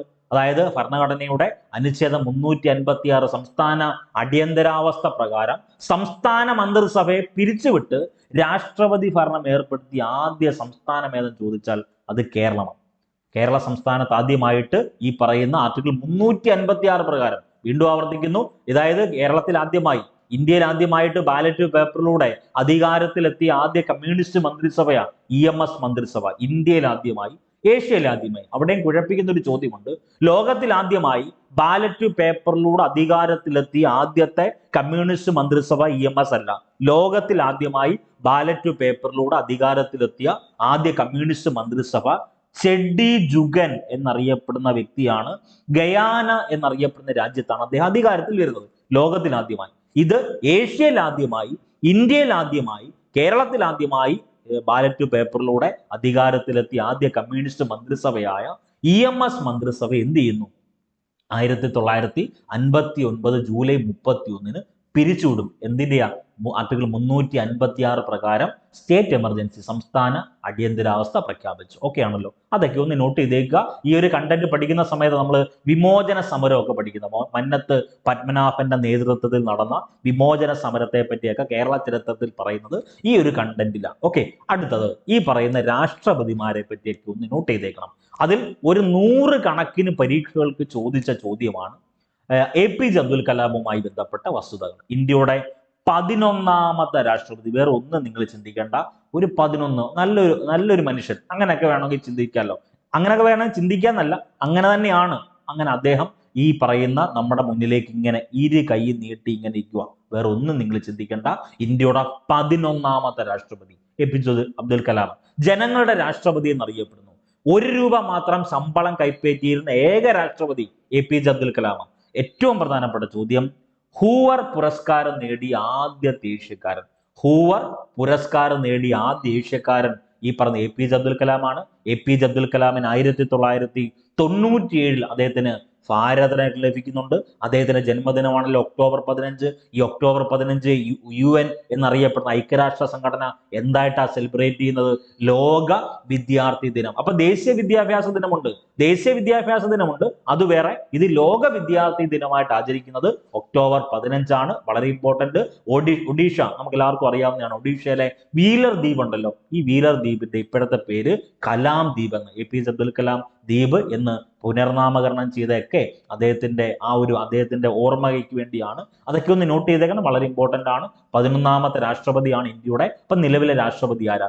ഈ നിലവിലെ രാഷ്ട്രപതി ദ്രൗപദി മുർമു ആണ്. ഒന്ന് നോട്ട് ചെയ്തേക്കണം, വളരെ ഇമ്പോർട്ടന്റ് ആണ്. അടുത്തത് ഇന്ത്യയുടെ സർവ്വസൈന്യാധിപൻ എന്നറിയപ്പെടുന്ന, ഇന്ത്യയുടെ പ്രഥമ പൗരൻ എന്നറിയപ്പെടുന്ന രാഷ്ട്രപതി. ഇപ്പൊ നമ്മളിൽ ഒരാൾ, ഈ ക്ലാസ് കാണുന്ന എന്റെ പ്രിയപ്പെട്ട ഉദ്യോഗാർത്ഥികളിൽ ഒരാൾ ഇന്ത്യയുടെ രാഷ്ട്രപതിയായിട്ട് മാറുക എങ്കിൽ ഈ രാഷ്ട്രപതിയെ തൽസ്ഥാനത്ത് നീക്കം ചെയ്യുന്ന നടപടി അല്ലെങ്കിൽ ആ ഒരു പ്രൊസീജിയറിനെ അറിയപ്പെടുന്ന പേര് ഇംപീച്ച്മെന്റ്. ആർട്ടിക്കിൾ പറഞ്ഞ 61. ഓക്കെ, ഇനി ഇംപീച്ച്മെന്റ് നടപടിക്രമം ചുമ്മാതെ ഒരു ദിവസം അങ്ങ് പോയി ഇംപ്ലിമെന്റ് ചെയ്യാൻ പറ്റത്തില്ല. ഈ ഇംപീച്ച്മെന്റ് നടപടിക്രമം ചെയ്യണമെങ്കിൽ 14 ദിവസം മുൻകൂർ നോട്ടീസ് നൽകണം. ഇംപീച്ച്മെന്റ് നടപടിക്രമം ചെയ്യുന്നതിന് 14 ദിവസം മുമ്പ് എന്ത് ചെയ്യണം? ഈ പറയുന്ന ഇംപീച്ച്മെന്റ് നടപടിക്രമത്തിന്റെ മുൻകൂർ നോട്ടീസ് നൽകണം. എന്നിട്ട് മാത്രമേ പാർലമെന്റിൽ ഇംപീച്ച്മെന്റിന്റെ പ്രമേയം, റെസല്യൂഷൻ അവതരിക്കാൻ സാധിക്കുകയുള്ളൂ. ഇത് വളരെ ഇമ്പോർട്ടന്റ് ആണ്. ഇത് ഏറ്റവും പ്രധാനപ്പെട്ടത് ഇന്ത്യയുടെ രാഷ്ട്രപതിയെ ആ തൽസ്ഥാനത്ത് നീക്കുന്നതിനെയാണല്ലോ ഇംപീച്ച്മെന്റ് എന്ന് പറയുന്നത്. ഇംപീച്ച്മെന്റ് ചെയ്യുന്നതിനുള്ള ഏക കാരണം ഏതെന്ന് ചോദിച്ചാൽ അത് ഭരണഘടനാ ലംഘനമാണ്. അപ്പൊ ഭരണഘടനാ ലംഘനം എന്നറിയപ്പെടുന്ന ഏക കാരണം മൂലം മാത്രമേ ഇന്ത്യയുടെ രാഷ്ട്രപതിയെ അവിടെ നിന്ന് ഇംപീച്ച്മെന്റ് ചെയ്യാൻ പറ്റത്തുള്ളൂ. അങ്ങനെ ഇംപീച്ച്മെന്റ് ചെയ്യണമെങ്കിൽ വെറുതെ ഒരു സുപ്രഭാതം ചെയ്യാൻ പറ്റത്തില്ല. 14 ദിവസത്തെ മുൻകൂർ നോട്ടീസ് ആദ്യം നൽകണം. അപ്പൊ ഇന്നാണ് പാർലമെന്റിൽ ഇംപീച്ച്മെന്റിന്റെ പ്രമേയം അവതരിപ്പിക്കാൻ പോകുന്നത് എങ്കിൽ 14 ദിവസം മുൻപ് ഈ പറഞ്ഞ ഇംപീച്ച്മെന്റ് നടപടിക്രമത്തിന്റെ നോട്ടീസ് ആദ്യം നൽകണം. ഓക്കെ ആണല്ലോ. അടുത്തത്, ഈ പറയുന്ന രാഷ്ട്രപതിയുടെ അഭാവത്തിൽ ആ പദവി വഹിക്കുന്നത് ഉപരാഷ്ട്രപതി ആയിരിക്കും. രാഷ്ട്രപതി ഉപരാഷ്ട്രപതിയും ഇല്ലെങ്കിൽ ആ പദവി, രാഷ്ട്രപതിയുടെ ചുമതല വഹിക്കുന്നത് സുപ്രീം കോടതിയുടെ ചീഫ് ജസ്റ്റിസ് ആയിരിക്കും. അപ്പോൾ രാഷ്ട്രപതിയുടെ ചുമതല വഹിച്ച ഏക സുപ്രീം കോടതി ചീഫ് ജസ്റ്റിസ് ആരെന്ന് ചോദിച്ചാൽ അത് M ഹിദായത്തുള്ളയാണ്. രാഷ്ട്രപതിയുടെ ചുമതല വഹിച്ച ഏക സുപ്രീം കോടതി ചീഫ് ജസ്റ്റിസ് M ഹിദായത്തുള്ള. അതിന്റെ റീസൺ എന്താണ്? രാഷ്ട്രപതിയുടെ അഭാവത്തിൽ ഉപരാഷ്ട്രപതിയുടെ അഭാവത്തിൽ ആര്? സുപ്രീം കോടതി ചീഫ് ജസ്റ്റിസ്. അങ്ങനെ രാഷ്ട്രപതിയുടെ ചുമതല വഹിച്ച ഏക സുപ്രീം കോടതി ചീഫ് ജസ്റ്റിസ് M ഹിദായത്തുള്ളയാണ്. അതൊന്ന് നോട്ട് ചെയ്തേക്കണം. ഇനി ഇന്ത്യയുടെ ആദ്യ രാഷ്ട്രപതി നമുക്ക് എല്ലാവർക്കും അറിയാവുന്നതാണ്, രാജേന്ദ്ര പ്രസാദ് ആണ്. ഇന്ത്യയിലെ ആദ്യത്തെ ഉപരാഷ്ട്രപതി ആരാ? ഇന്ത്യയിൽ ആദ്യത്തെ ഉപരാഷ്ട്രപതി അത് ഡോക്ടർ S രാധാകൃഷ്ണൻ ആണല്ലോ. അദ്ദേഹം തന്നെ ഇന്ത്യയുടെ 2ാമത്തെ രാഷ്ട്രപതി. ഉപരാഷ്ട്രപതി ആയതിനു ശേഷം രാഷ്ട്രപതിയായ ആദ്യ വ്യക്തി ആരെന്ന് ചോദിച്ചാൽ ഡോക്ടർ S രാധാകൃഷ്ണനാണ്. ഒന്ന് നോട്ട് ചെയ്തേക്കണം. ഈ ഡോക്ടർ S രാധാകൃഷ്ണൻ എന്നറിയപ്പെടുന്ന വ്യക്തിത്വവുമായി ബന്ധപ്പെട്ട് പ്രധാനപ്പെട്ട ചോദ്യമുണ്ട്. തത്വചിന്തകനായ രാഷ്ട്രപതി എന്നറിയപ്പെടുന്നത് ഡോക്ടർ S രാധാകൃഷ്ണ. രാജ്യസഭയുടെ പിതാവ് എന്നറിയപ്പെടുന്നത് ഡോക്ടർ S രാധാകൃഷ്ണ. അങ്ങനെ രാജ്യസഭയുടെ പിതാവെന്ന് ഡോക്ടർ S രാധാകൃഷ്ണനെ വിശേഷിപ്പിച്ചത് ജവഹർലാൽ നെഹ്റു. ഏറ്റവും പ്രധാനപ്പെട്ട വസ്തുത, ഭരണഘടനാ പദവിയിലിരിക്കെ ഭാരതരത്ന നേടിയ ആദ്യ വ്യക്തി ആരെന്ന് ചോദിച്ചാൽ അത് ഡോക്ടർ S രാധാകൃഷ്ണനാണ്. 1954 അദ്ദേഹത്തിന് ഭാരതരത്ന കിട്ടുന്നത്. അത് വളരെ ഇമ്പോർട്ടന്റ് ആണ്. ഇനി ഡോക്ടർ സക്കീർ ഹുസൈനുമായി ബന്ധപ്പെട്ട ഒരു വസ്തുത ഒന്ന് നോട്ട് ചെയ്തേക്കണം. അതായത് ഒരു സംസ്ഥാനത്തെ ഗവർണർ ആയതിനു ശേഷം പ്രസിഡന്റ് ആയ ആദ്യ വ്യക്തി, ഒരു സംസ്ഥാനത്തെ ഗവർണർ ആയതിനു ശേഷം പ്രസിഡന്റ് ആയ ആദ്യ വ്യക്തി ഡോക്ടർ സക്കീർ ഹുസൈൻ ആണ്. ഇന്ത്യയിൽ ആദ്യത്തെ മുസ്ലിം രാഷ്ട്രപതി ആരെന്ന് ചോദിച്ചാൽ അത് ഡോക്ടർ സക്കീർ ഹുസൈൻ ആണ്. പ്ലേറ്റോയുടെ റിപ്പബ്ലിക് എന്നറിയപ്പെടുന്ന കൃതി ഉണ്ടല്ലോ, റിപ്പബ്ലിക് എന്നറിയപ്പെടുന്ന കൃതി പ്ലേറ്റോയുടെ. ഈ പ്ലേറ്റോയുടെ റിപ്പബ്ലിക് എന്ന കൃതി ഉറുദു ഭാഷയിലേക്ക് ട്രാൻസ്ലേറ്റ് ചെയ്ത ഇന്ത്യൻ രാഷ്ട്രപതി ഡോക്ടർ സക്കീർ ഹുസൈൻ ആണ്. അദ്ദേഹത്തെ വിദ്യാഭ്യാസ തത്വചിന്തകനായ രാഷ്ട്രപതി എന്നറിയപ്പെടുന്നു. വീണ്ടും ആവർത്തിക്കുന്നു, തത്വചിന്തകനായ രാഷ്ട്രപതി എന്നറിയപ്പെടുന്നത് ഡോക്ടർ എസ് രാധാകൃഷ്ണനും വിദ്യാഭ്യാസ തത്വചിന്തകനായ രാഷ്ട്രപതി എന്നറിയപ്പെടുന്നത് ഡോക്ടർ സക്കീർ ഹുസൈനുമാണ്. രണ്ട് ചോദ്യം. അടുത്തത് ഡോക്ടർ രാജേന്ദ്ര പ്രസാദ്. നമുക്ക് എല്ലാവർക്കും അറിയാവുന്ന വസ്തുതയാണ്, ഇന്ത്യയുടെ പ്രഥമ രാഷ്ട്രപതിയാണ് ഡോക്ടർ രാജേന്ദ്ര പ്രസാദ്. ബീഹാർ ഗാന്ധി എന്നറിയപ്പെടുന്നത് ഡോക്ടർ രാജേന്ദ്ര പ്രസാദ് ആണ്. ഒരു 100 കണക്കിന് പരീക്ഷയ്ക്ക് ചോദിച്ച ചോദ്യം, ഭരണഘടന നിർമ്മാണ സഭയുടെ സ്ഥിരം അധ്യക്ഷൻ ആരെന്ന് ചോദിച്ചാൽ അത് ഡോക്ടർ രാജേന്ദ്ര പ്രസാദ് ആണ്. ഏറ്റവും കൂടുതൽ കാലം രാഷ്ട്രപതിയായി സേവനമനുഷ്ഠിച്ച വ്യക്തിത്വം ഡോക്ടർ രാജേന്ദ്ര പ്രസാദ് ആണ്. ഇന്ത്യൻ പ്രസിഡന്റ് പദവിയിൽ എത്തുന്നതിന് മുൻപ് ഡോക്ടർ രാജേന്ദ്ര പ്രസാദ് എന്തായിരുന്നു? ഭരണഘടനാ നിർമ്മാണ സഭയുടെ അധ്യക്ഷനായിരുന്നു. അപ്പൊ ഭരണഘടനാ നിർമ്മാണ സഭയുടെ സ്ഥിരം അധ്യക്ഷൻ ആരെന്ന് ചോദിച്ചാൽ അതിനായിട്ട് ഉത്തരമായിട്ട് നിങ്ങൾ ഇടുന്നത് ഡോക്ടർ രാജേന്ദ്ര പ്രസാദ് ആണ്. ഏറ്റവും ഇമ്പോർട്ടന്റ് ഏരിയ ആണ്. രാഷ്ട്രപതി എന്നറിയപ്പെടുന്ന ഏരിയ ഒത്തിരി തവണ പരീക്ഷകളിൽ ചോദിച്ചിട്ടുണ്ട്. ഇനി നമുക്ക് വേണ്ടത് നമ്മുടെ സിലബസിലുള്ള മറ്റൊരു പോർഷനാണ് ഭരണഘടനാ ഭേദഗതി. ഇതിനകത്തുനിന്ന് ചോദ്യം ഒത്തിരി തവണ വന്നിട്ടുണ്ട്. അതുകൊണ്ട് തന്നെ അതും പഠിച്ചു മാറ്റാൻ വേണ്ടി ശ്രമിക്കണം. ഓക്കെ, എന്താണ് ഭരണഘടനാ ഭേദഗതി? വേറെ ഒന്നും നിങ്ങൾ ചിന്തിക്കേണ്ട. ഈ ഭരണഘടനാ ഭേദഗതി എന്നറിയപ്പെടുന്ന ആശയം ഇന്ത്യൻ ഭരണഘടന കടമെടുത്തേക്കുന്നത് ദക്ഷിണാഫ്രിക്കയിൽ നിന്നാണ് ഭരണഘടനാ ഭേദഗതി എന്ന ആശയം ഇന്ത്യൻ ഭരണഘടന കടമെടുത്തേക്കുന്നത്. ഇനി ഈ ഭരണഘടന ഭേദഗതി ചെയ്തതിന്റെ നടപടിക്രമത്തെക്കുറിച്ച് പ്രതിപാദിക്കുന്ന ഭരണഘടനയുടെ വകുപ്പ് ആർട്ടിക്കിൾ 368 ഭരണഘടന ഭേദഗതി മറക്കല്ലേ, 368 ഭാഗം ചോദിക്കുവാണെങ്കിൽ ഭാഗം 20. അപ്പൊ ഇന്ത്യൻ ഭരണഘടനയുടെ ഏത് ഭാഗമാണ് ഭരണഘടനാ ഭേദഗതിയെ പറ്റി പ്രതിപാദിക്കുന്നത്? ഭാഗം 20. വളരെ ഇമ്പോർട്ടന്റ്. ആർട്ടിക്കിൾ ചോദിക്കുവാണെങ്കിൽ 368. ഇനി ഏറ്റവും പ്രധാനപ്പെട്ട വസ്തുത, ഇന്ത്യൻ ഭരണഘടന ഭേദഗതി ചെയ്യുന്നതിന് അധികാരമുള്ളത് പാർലമെന്റിന്. അപ്പൊ നിങ്ങൾ മനസ്സിലാക്കണം, ഒരു സംസ്ഥാന നിയമസഭാ കൗൺസിലിന് ഭരണഘടന ഭേദഗതി ചെയ്യാൻ പറ്റുമോ?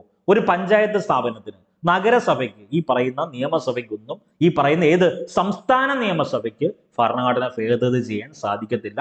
ഇന്ത്യൻ ഭരണഘടനയുമായി ബന്ധപ്പെട്ട് ഇന്ത്യൻ ഭരണഘടന ഭേദഗതി ചെയ്യുന്നതിന് അധികാരമുള്ളത് ആർക്കാണ്?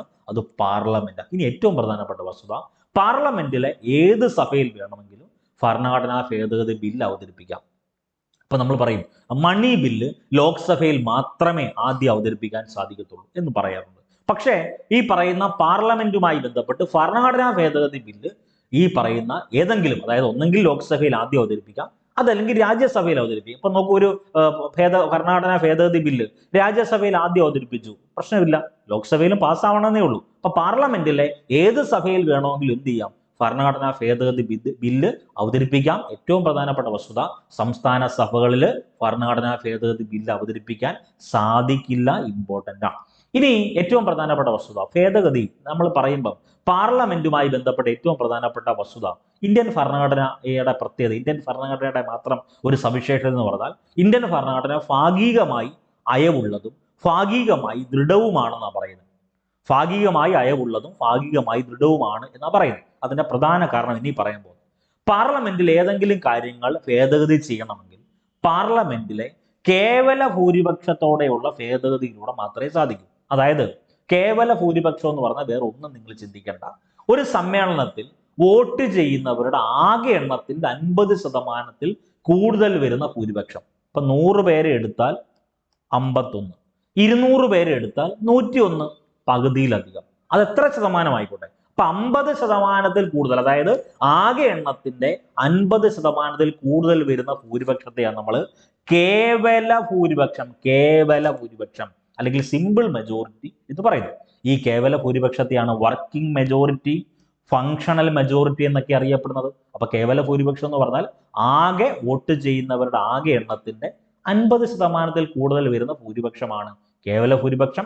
കേവല ഭൂരിപക്ഷത്തെ വർക്കിംഗ് മെജോറിറ്റി എന്നറിയപ്പെടുന്നു, ഫങ്ഷണൽ മെജോറിറ്റി എന്നും അറിയപ്പെടുന്നു. ഇനി പാർലമെന്റിലെ ഈ പറയുന്ന കേവല ഭൂരിപക്ഷത്തോടു കൂടി ഭേദഗതി ചെയ്യുന്ന ഭരണഘടനയിലെ ചില ഭാഗങ്ങൾ ഏതൊക്കെയാണെന്ന് ചോദിച്ചാൽ, ഒന്ന്, പുതിയ സംസ്ഥാനങ്ങളുടെ രൂപീകരണം. അപ്പം പല സംസ്ഥാനങ്ങളിലും ഞങ്ങൾക്കൊരു സംസ്ഥാനം വേണമെന്ന് ആവശ്യപ്പെട്ടുകൊണ്ട് ഓരോ സംസ്ഥാന രൂപീകരണത്തിന് വേണ്ടി പ്രതിഷേധം ഉണ്ടാവത്തില്ലയോ? ഈ പ്രതിഷേധം ഉണ്ടാവുന്ന സമയത്ത് വെറുതെ അങ്ങ് എന്ത് ചെയ്യാൻ പറ്റത്തില്ല, ഒരു സംസ്ഥാനം ഫോം ചെയ്യാൻ പറ്റത്തില്ല. അതിനുവേണ്ടി പാർലമെന്റിന്റെ കേവല ഭൂരിപക്ഷത്തോടെയുള്ള ഭേദഗതി ഉണ്ടാവണം. അപ്പൊ പുതിയ സംസ്ഥാനങ്ങളുടെ രൂപീകരണം, അതിർത്തിയുടെ വിസ്തീർണം വർദ്ധിപ്പിക്കല്, പേരുമാറ്റൽ, ഏതെങ്കിലുമൊക്കെ സംസ്ഥാനങ്ങളുടെ പേരുമാറ്റലൊക്കെ ഉണ്ടെങ്കിൽ അത് വേണ്ടത് പാർലമെന്റിന്റെ കേവല ഭൂരിപക്ഷത്തോടെയുള്ള ഭേദഗതി എന്ന് വെച്ചാൽ 100 പേര് പങ്കെടുക്കുകയാണെങ്കിൽ 51 പേര്, 200 പേര് പങ്കെടുക്കുകയാണെങ്കിൽ 101 പേര് എന്ത് ചെയ്താൽ മതി, പിന്തുണച്ചാൽ മതി. ഓക്കെ ആണോ? ഇതിന് ഏറ്റവും പ്രധാനപ്പെട്ടത് സംസ്ഥാനങ്ങളിലെ ലെജിസ്ലേറ്റീവ് കൗൺസിൽ ഉണ്ടല്ലോ. ഇപ്പൊ കേരളത്തിൽ ലെജിസ്ലേറ്റീവ് കൗൺസിൽ ഉണ്ടോ? ഇല്ല. കേരളത്തിൽ നിയമസഭ മാത്രമേ ഉള്ളൂ, ലെജിസ്ലേറ്റീവ് അസംബ്ലി മാത്രമേ ഉള്ളൂ, ലെജിസ്ലേറ്റീവ് കൗൺസിൽ ഇല്ല. സംസ്ഥാനങ്ങളിലെ ലെജിസ്ലേറ്റീവ് കൗൺസിലിന്റെ രൂപീകരണവും നിർത്തലാക്കലും എന്ത് ചെയ്താൽ മതി, പാർലമെന്റിലെ കേവല ഭൂരിപക്ഷത്തോടുള്ള ഭേദഗതി ഉണ്ടായാൽ മാത്രം മതി. അതൊന്ന് നോട്ട് ചെയ്തേക്കണം. അടുത്തത് പാർലമെന്റിന്റെ സ്പെഷ്യൽ മെജോറിറ്റി. അപ്പൊ എന്താണ് സ്പെഷ്യൽ മെജോറിറ്റി എന്ന് പറഞ്ഞാൽ? Something special. അങ്ങനെ അങ്ങ് ചിന്തിച്ചാൽ മതി. അപ്പൊ ലോജിക്ക് നേരത്തെ കേവല ഭൂരിപക്ഷം അല്ലെങ്കിൽ നമ്മൾ പറഞ്ഞ സിമ്പിൾ മെജോറിറ്റി എന്ന് വെച്ചാൽ എന്തോ 100 പേര് പങ്കെടുക്കുന്നു. ഒരു സമ്മേളനത്തിൽ വോട്ട് ചെയ്യുന്നവരുടെ ആകെ എണ്ണത്തിന്റെ 50% കൂടുതൽ വരുന്ന ഭൂരിപക്ഷത്തെയാണ് നമ്മൾ കേവല ഭൂരിപക്ഷം എന്ന് പറയുന്നത്. ഇനി പാർലമെന്റിന്റെ സ്പെഷ്യൽ മെജോറിറ്റിയോടുള്ള ഭേദഗതി ഉണ്ട്. അതായത് ഓരോ സഭയിലെയും ആകെ അംഗങ്ങളുടെ 50% കൂടുതലും വോട്ടിംഗ് സമയത്ത് ഓരോ സഭയിലും വന്നിരിക്കുന്ന അംഗങ്ങളുടെ 2/3 ഉള്ള ഭൂരിപക്ഷത്തെയാണ് നമ്മൾ സ്പെഷ്യൽ മെജോറിറ്റി എന്ന് പറയുന്നത്. അപ്പൊ 50% കൂടുതൽ കിട്ടിയാൽ മാത്രം പോരാ, ആകെ വന്നിരിക്കുന്ന അംഗങ്ങളുടെ 2/3 ഭൂരിപക്ഷവും കിട്ടണം. ഇതിനെയാണ് നമ്മൾ സംതിങ് സ്പെഷ്യൽ മെജോറിറ്റി എന്ന് പറയുന്നത്. ഓക്കെ, പാർലമെന്റിന്റെ സ്പെഷ്യൽ മെജോറിറ്റിയോടെ ഭേദഗതി ചെയ്യുന്ന ചില ഭാഗങ്ങൾ മൗലികാവകാശങ്ങൾ ഭേദഗതി ചെയ്യുന്നത് ഒരു തവണ നമ്മൾ പറഞ്ഞ മൗലികാവകാശങ്ങളുമായി ബന്ധപ്പെട്ട് ഇന്ത്യൻ ഭരണഘടന നിലവിൽ വന്ന സമയത്ത് 7 മൗലികാവകാശങ്ങൾ ഉണ്ടായിരുന്നു. സ്വത്തവകാശം അന്ന് മൗലികാവകാശമായിരുന്നു. അത് പിന്നീട് ഭേദഗതിയിലൂടെ മാറ്റി, നിയമാവകാശമാക്കി മാറ്റി. ഇപ്പൊ നിലവിൽ 6 മൗലികാവകാശങ്ങളേ ഉള്ളൂ. അപ്പൊ മൗലികാവകാശങ്ങൾ ഭേദഗതി ചെയ്യണമെങ്കിൽ മാർഗനിർദ്ദേശ തത്വങ്ങൾ എന്നറിയപ്പെടുന്ന DPSP, directive principle of state policy, ഇതൊക്കെ ഭേദഗതി ചെയ്യണമെങ്കിൽ പാർലമെന്റിന്റെ സ്പെഷ്യൽ മെജോറിറ്റി ഉണ്ടായിരിക്കണം. വളരെ ഇമ്പോർട്ടൻ്റ് ആണ്. അപ്പൊ സ്പെഷ്യൽ മെജോറിറ്റി എന്ന് പറഞ്ഞാൽ ഓരോ സഭയിലെയും ആകെ അംഗങ്ങളുടെ 50% കൂടുതൽ വോട്ടും ആ സമയത്ത് ഓരോ സഭയിലും വന്നിട്ടുള്ള അംഗങ്ങളുടെ 2/3 ഉള്ള ഭൂരിപക്ഷത്തെയാണ് നമ്മൾ സ്പെഷ്യൽ മെജോറിറ്റി എന്ന് അറിയപ്പെടുന്നത്. ഓക്കെ, പാർലമെന്റിന്റെ സ്പെഷ്യൽ മെജോറിറ്റിയോട് കൂടിയും പകുതി സംസ്ഥാനങ്ങളുടെ അംഗീകാരത്തോടു കൂടിയുള്ള ഭേദഗതി ഉണ്ട്. അതാണ് 3ാമത്തെ ഭേദഗതി. ഇത്തരത്തിൽ ഭേദഗതി ചെയ്യുന്ന ഭരണഘടനയിലെ ചില ഭാഗങ്ങൾ എന്ന് പറഞ്ഞാൽ രാഷ്ട്രപതി തെരഞ്ഞെടുപ്പ് എന്ത് ചെയ്യാം, ഭേദഗതി ചെയ്യാം. അനുച്ഛേദം 54ഉം 55ഉം രാഷ്ട്രപതി തെരഞ്ഞെടുപ്പിനെ പറ്റി പ്രതിപാദിക്കുന്നതാണ്. അപ്പൊ അത് വേണമെങ്കിൽ അമെൻഡ് ചെയ്യാവുന്നത് എങ്ങനെയാ, പാർലമെന്റിന്റെ സ്പെഷ്യൽ മെജോറിറ്റിയും വേണം. അത് മാത്രം പോരാ, ഇന്ത്യൻ സംസ്ഥാനങ്ങൾ എടുത്താൽ പകുതി സംസ്ഥാനങ്ങളുടെ അംഗീകാരവും വേണം. ഓക്കെ, യൂണിയൻ സ്റ്റേറ്റ് എക്സിക്യൂട്ടീവ് അധികാരങ്ങളൊക്കെ അമെൻഡ് ചെയ്യണമെങ്കിൽ ഈ പറയുന്ന പ്രൊസീജിയറാണ് പറ്റുന്നത്. സുപ്രീം കോടതിയുമായി ബന്ധപ്പെട്ട എന്തെങ്കിലും കാര്യം ഉണ്ടെങ്കിൽ പാർലമെന്റിന്റെ സ്പെഷ്യൽ മെജോറിറ്റിയും വേണം. 28 സംസ്ഥാനങ്ങളിൽ പകുതിയിലധികം സംസ്ഥാനങ്ങളുടെ അംഗീകാരവും വേണം. ഹൈക്കോടതിയെ പറ്റിയുള്ളത് GST കൗൺസിലുമായി ബന്ധപ്പെട്ട ആർട്ടിക്കിൾ മറക്കല്ലേ, article 279 important area. Article 279A എന്ന് പറഞ്ഞാൽ GST കൗൺസിലിന്റെ രൂപീകരണവുമായി ബന്ധപ്പെട്ട ആർട്ടിക്കിളാണ്. 7ാം ഷെഡ്യൂളിലെ ലിസ്റ്റിനെ പറ്റി പ്രതിപാദിക്കുന്നത്. അതിനകത്ത് അമെന്റ്മെന്റ് വേണമെങ്കിൽ പാർലമെന്റിന്റെ സ്പെഷ്യൽ മെജോറിറ്റിയും വേണം, പകുതി സംസ്ഥാനങ്ങളുടെ അംഗീകാരവും വേണം. ഭരണഘടന ഭേദഗതി ചെയ്യുന്നതിനുള്ള പാർലമെന്റിന്റെ അധികാരം, ഇതെല്ലാം ഈ പറയുന്ന പാർലമെന്റിന്റെ സ്പെഷ്യൽ മെജോറിറ്റിയും വേണം, പകുതി സംസ്ഥാനങ്ങളുടെ അംഗീകാരവും വേണം. ഇങ്ങനെ 3 തരം ഭേദഗതികൾ ഒന്ന് നോട്ട് ചെയ്തേക്കണം. ഒന്ന് പാർലമെന്റിന്റെ കേവല ഭൂരിപക്ഷത്തോടെയുള്ള ഭേദഗതി. ഏതൊക്കെയാ? സംസ്ഥാനങ്ങളുമായി ബന്ധപ്പെട്ട് പുതിയ സംസ്ഥാനങ്ങൾ രൂപീകരിക്കുന്നു, അതിർത്തിയുമായി ബന്ധപ്പെട്ട്, വിസ്തീർണം വർദ്ധിപ്പിക്കലുമായി ബന്ധപ്പെട്ട്, പേര് മാറ്റലുമായി ബന്ധപ്പെട്ട കാര്യങ്ങളൊക്കെ പാർലമെന്റിന്റെ കേവല ഭൂരിപക്ഷം മതി. പക്ഷേ മൗലികാവകാശങ്ങൾ ഭേദഗതി ചെയ്യണമെങ്കിൽ, നിർദ്ദേശ തത്വങ്ങൾ ഭേദഗതി ചെയ്യണമെങ്കിൽ പാർലമെന്റിന്റെ സ്പെഷ്യൽ മെജോറിറ്റി വേണം. അതല്ലാതെ പാർലമെന്റിന്റെ സ്പെഷ്യൽ മെജോറിറ്റിയും പകുതി സംസ്ഥാനങ്ങളുടെ അംഗീകാരത്തോടു കൂടിയുള്ള ഭേദഗതി വേണമെങ്കിൽ ഇത്രയും കാര്യങ്ങൾ: രാഷ്ട്രപതി തെരഞ്ഞെടുപ്പ്, GST ഷെഡ്യൂളുമായി ബന്ധപ്പെട്ട്, GST കൗൺസിലുമായി ബന്ധപ്പെട്ട് ആർട്ടിക്കിൾ 279A മറക്കല്ലേ, വളരെ ഇമ്പോർട്ടന്റ് ആണ്. അതൊക്കെ ഒന്ന് നോട്ട് ചെയ്തേക്കാം. ഇനി പ്രധാനപ്പെട്ട ഭേദഗതികൾ ഒന്ന് പഠിക്കണം. അതിൽ 1ാം ഭേദഗതി 1951 പഠിക്കാൻ എളുപ്പമാണ്. 1950 ഇന്ത്യൻ ഭരണഘടന നിലവിൽ വന്ന് 1950 ഭേദഗതി ചെയ്യുന്ന എന്നായിരിക്കും അടുത്ത വർഷം ആകാൻ സാധ്യത കൂടുതൽ. ഇപ്പൊ 1951 1ാം ഭേദഗതി. ആ സമയത്ത് പ്രധാനമന്ത്രി ജവഹർലാൽ നെഹ്റു. ആ സമയത്ത് പ്രസിഡന്റ് പഠിക്കേണ്ട ആവശ്യമില്ല, രാജേന്ദ്ര പ്രസാദ്. ഇന്ത്യയുടെ പ്രഥമ പ്രധാനമന്ത്രി ജവഹർലാൽ നെഹ്റുവും ഇന്ത്യയുടെ പ്രഥമ പ്രസിഡന്റ് രാജേന്ദ്ര പ്രസാദ് ആവുമ്പോൾ 1ാം ഭേദഗതി സമയത്ത് അവരാ പ്രധാനമന്ത്രി പ്രസിഡന്റും. ഈ 1ാം ഭേദഗതിയുടെ പ്രധാനപ്പെട്ട കണ്ടന്റ് 9ാം പട്ടിക ഷെഡ്യൂളിൽ ഒൻപതാം പട്ടിക, അതായത് ഷെഡ്യൂൾ 9. പട്ടിക എന്ന് പറഞ്ഞാൽ ഷെഡ്യൂളാണ്, ഭാഗം എന്ന് പറഞ്ഞാൽ പാർട്ടാണ്, അനുച്ഛേദം എന്ന് പറഞ്ഞാൽ ആർട്ടിക്കിളാണ്. ഓക്കെ, 9ാം ഷെഡ്യൂൾ കൂട്ടിച്ചേർത്തത് ഈ 1951 1ാം ഭേദഗതിയിലൂടെയാണ്. അടിയന്തരാവസ്ഥ സമയത്ത് അഭിപ്രായ സ്വാതന്ത്ര്യത്തിന് നിയന്ത്രണം ഏർപ്പെടുത്താൻ വ്യവസ്ഥ ചെയ്തത് ഈ 1ാം ഭേദഗതിയാണ്. ആർട്ടിക്കിൾ 31A 31B എന്നിവ കൂട്ടിച്ചേർത്തതും 1ാം ഭേദഗതി. ഇതിൽ ഏറ്റവും കൂടുതൽ തവണ ചോദിച്ച ചോദ്യം 9ാം പട്ടിക, 9ാം ഷെഡ്യൂള് കൂട്ടിച്ചേർത്തത് 1ാം ഭേദഗതിയിലാണ്. ഇനി 42ാം ഭേദഗതി ഏറ്റവും കൂടുതൽ തവണ പരീക്ഷകളിൽ ചോദിച്ച ചോദ്യം, ഇന്ത്യയുടെ മിനി കോൺസ്റ്റിറ്റ്യൂഷൻ എന്നൊക്കെ അറിയപ്പെടുന്ന വളരെ പ്രധാനപ്പെട്ട ഭേദഗതി 1976 42ാം ഭേദഗതി. വേറെ ഒന്നും ചിന്തിക്കേണ്ട, 4 2 6 ആണല്ലോ. 1976 42ാം ഭേദഗതി, പ്രധാനമന്ത്രി ഇന്ദിരാഗാന്ധി. ആ സമയത്ത് പ്രധാനമന്ത്രി ഇന്ദിരാഗാന്ധിയ, president Fakhruddin Ali അഹമ്മദാണ്. Mini constitution, Indian ഭരണഘടനയുമായി ബന്ധപ്പെട്ട് മിനി കോൺസ്റ്റിറ്റ്യൂഷൻ അല്ലെങ്കിൽ ചെറു ഭരണഘടന എന്നറിയപ്പെടുന്ന ഭരണഘടനാ ഭേദഗതി ഈ 1976 42ാം ഭേദഗതിയാ. ഈ ഭേദഗതി നിലവിൽ വന്നത്, മറക്കരുത്, കോൺസ്റ്റിറ്റ്യൂഷൻ നിലവിൽ വന്നത് 1950 ജനുവരി 26 അല്ലയോ? അപ്പൊ നമുക്ക് വേണ്ടത് മിനി കോൺസ്റ്റിറ്റ്യൂഷൻ നിലവിൽ വന്നതും നമ്മൾ പഠിക്കണം. ഇന്ത്യയുടെ മിനി കോൺസ്റ്റിറ്റ്യൂഷൻ എന്നറിയപ്പെടുന്ന ഭരണഘടനാ ഭേദഗതി നിലവിൽ വന്നത് 1977 ജനുവരി 3. ഇമ്പോർട്ടന്റ്. ഓക്കെ, ഇനി ഈ 42ാം ഭരണഘടനാ ഭേദഗതി വരുത്തിയത് ഏത് കമ്മിറ്റിയുടെ ശുപാർശ പ്രകാരമാണ്? സ്വരൺ സിംഗ് കമ്മിറ്റിയുടെ റെക്കമെൻഡേഷൻ പ്രകാരമാണ്. ഈ ഭരണഘടനയുടെ ആമുഖത്തിൽ ഭേദഗതി വരുത്തി 3 വാക്കുകൾ, സോഷ്യലിസ്റ്റ്, സെക്യുലർ, ഇന്റഗ്രിറ്റി, ഈ 3 വാക്കുകൾ കൂട്ടിച്ചേർത്തത് 42ാം ഭേദഗതിയാണ്. 10 മൗലിക കടമകൾ ഉണ്ടായിരുന്നല്ലോ ഇന്ത്യൻ ഭരണഘടനയുമായി ബന്ധപ്പെട്ട്, 10 മൗലിക കടമകൾ കൂട്ടിച്ചേർത്തത് ഈ 42ാം ഭേദഗതി വഴിയാണ്. ഭാഗം 4A വളരെ ഇമ്പോർട്ടന്റ് ആണ്. ആർട്ടിക്കിൾ 51A എന്നിവയൊക്കെ കൂട്ടിച്ചേർത്തത് ഏത് ഭേദഗതിയിലൂടെയാണെന്ന് ചോദിച്ചാൽ അത് 42ാം ഭേദഗതി. ഏറ്റവും കൂടുതൽ തവണ പരീക്ഷയ്ക്ക് ചോദിച്ച ചോദ്യം മിനി കോൺസ്റ്റിറ്റ്യൂഷൻ എന്നറിയപ്പെടുന്നത് 1976 42ാം ഭേദഗതിയാണ്. പിന്നീട് നമുക്ക് വേണ്ടത് 44ാം ഭേദഗതി. ഇതാണ് സ്വത്തവകാശം. നമ്മൾ നേരത്തെ പറഞ്ഞല്ലോ, ഇന്ത്യൻ ഭരണഘടന നിലവിൽ വന്ന സമയത്ത് 7 മൗലികാവകാശങ്ങൾ ഉണ്ടായിരുന്നു. ഇപ്പൊ 6 മൗലികാവകാശങ്ങളേ ഉള്ളൂ. അതായത് സ്വത്തവകാശം ഇപ്പൊ എന്തായിട്ട് മാറ്റി? നിയമാവകാശമാക്കി മാറ്റി. അപ്പൊ 44ാം ഭേദഗതി 1978 സമയത്ത്, ആ സമയത്ത് ജനതാ ഗവൺമെന്റ് ഭരിക്കുന്നത്, പ്രധാനമന്ത്രി മൊറാർജി ദേശായി, പ്രസിഡന്റ് നീലം സഞ്ജീവ് റെഡ്ഡിയ. സ്വത്തവകാശത്തെ മൗലികാവകാശങ്ങളുടെ പട്ടികയിൽ നിന്ന് നീക്കം ചെയ്തത് ഈ 1978 44ാം ഭേദഗതിയാണ്. വളരെ ഇമ്പോർട്ടന്റ് ആണ്.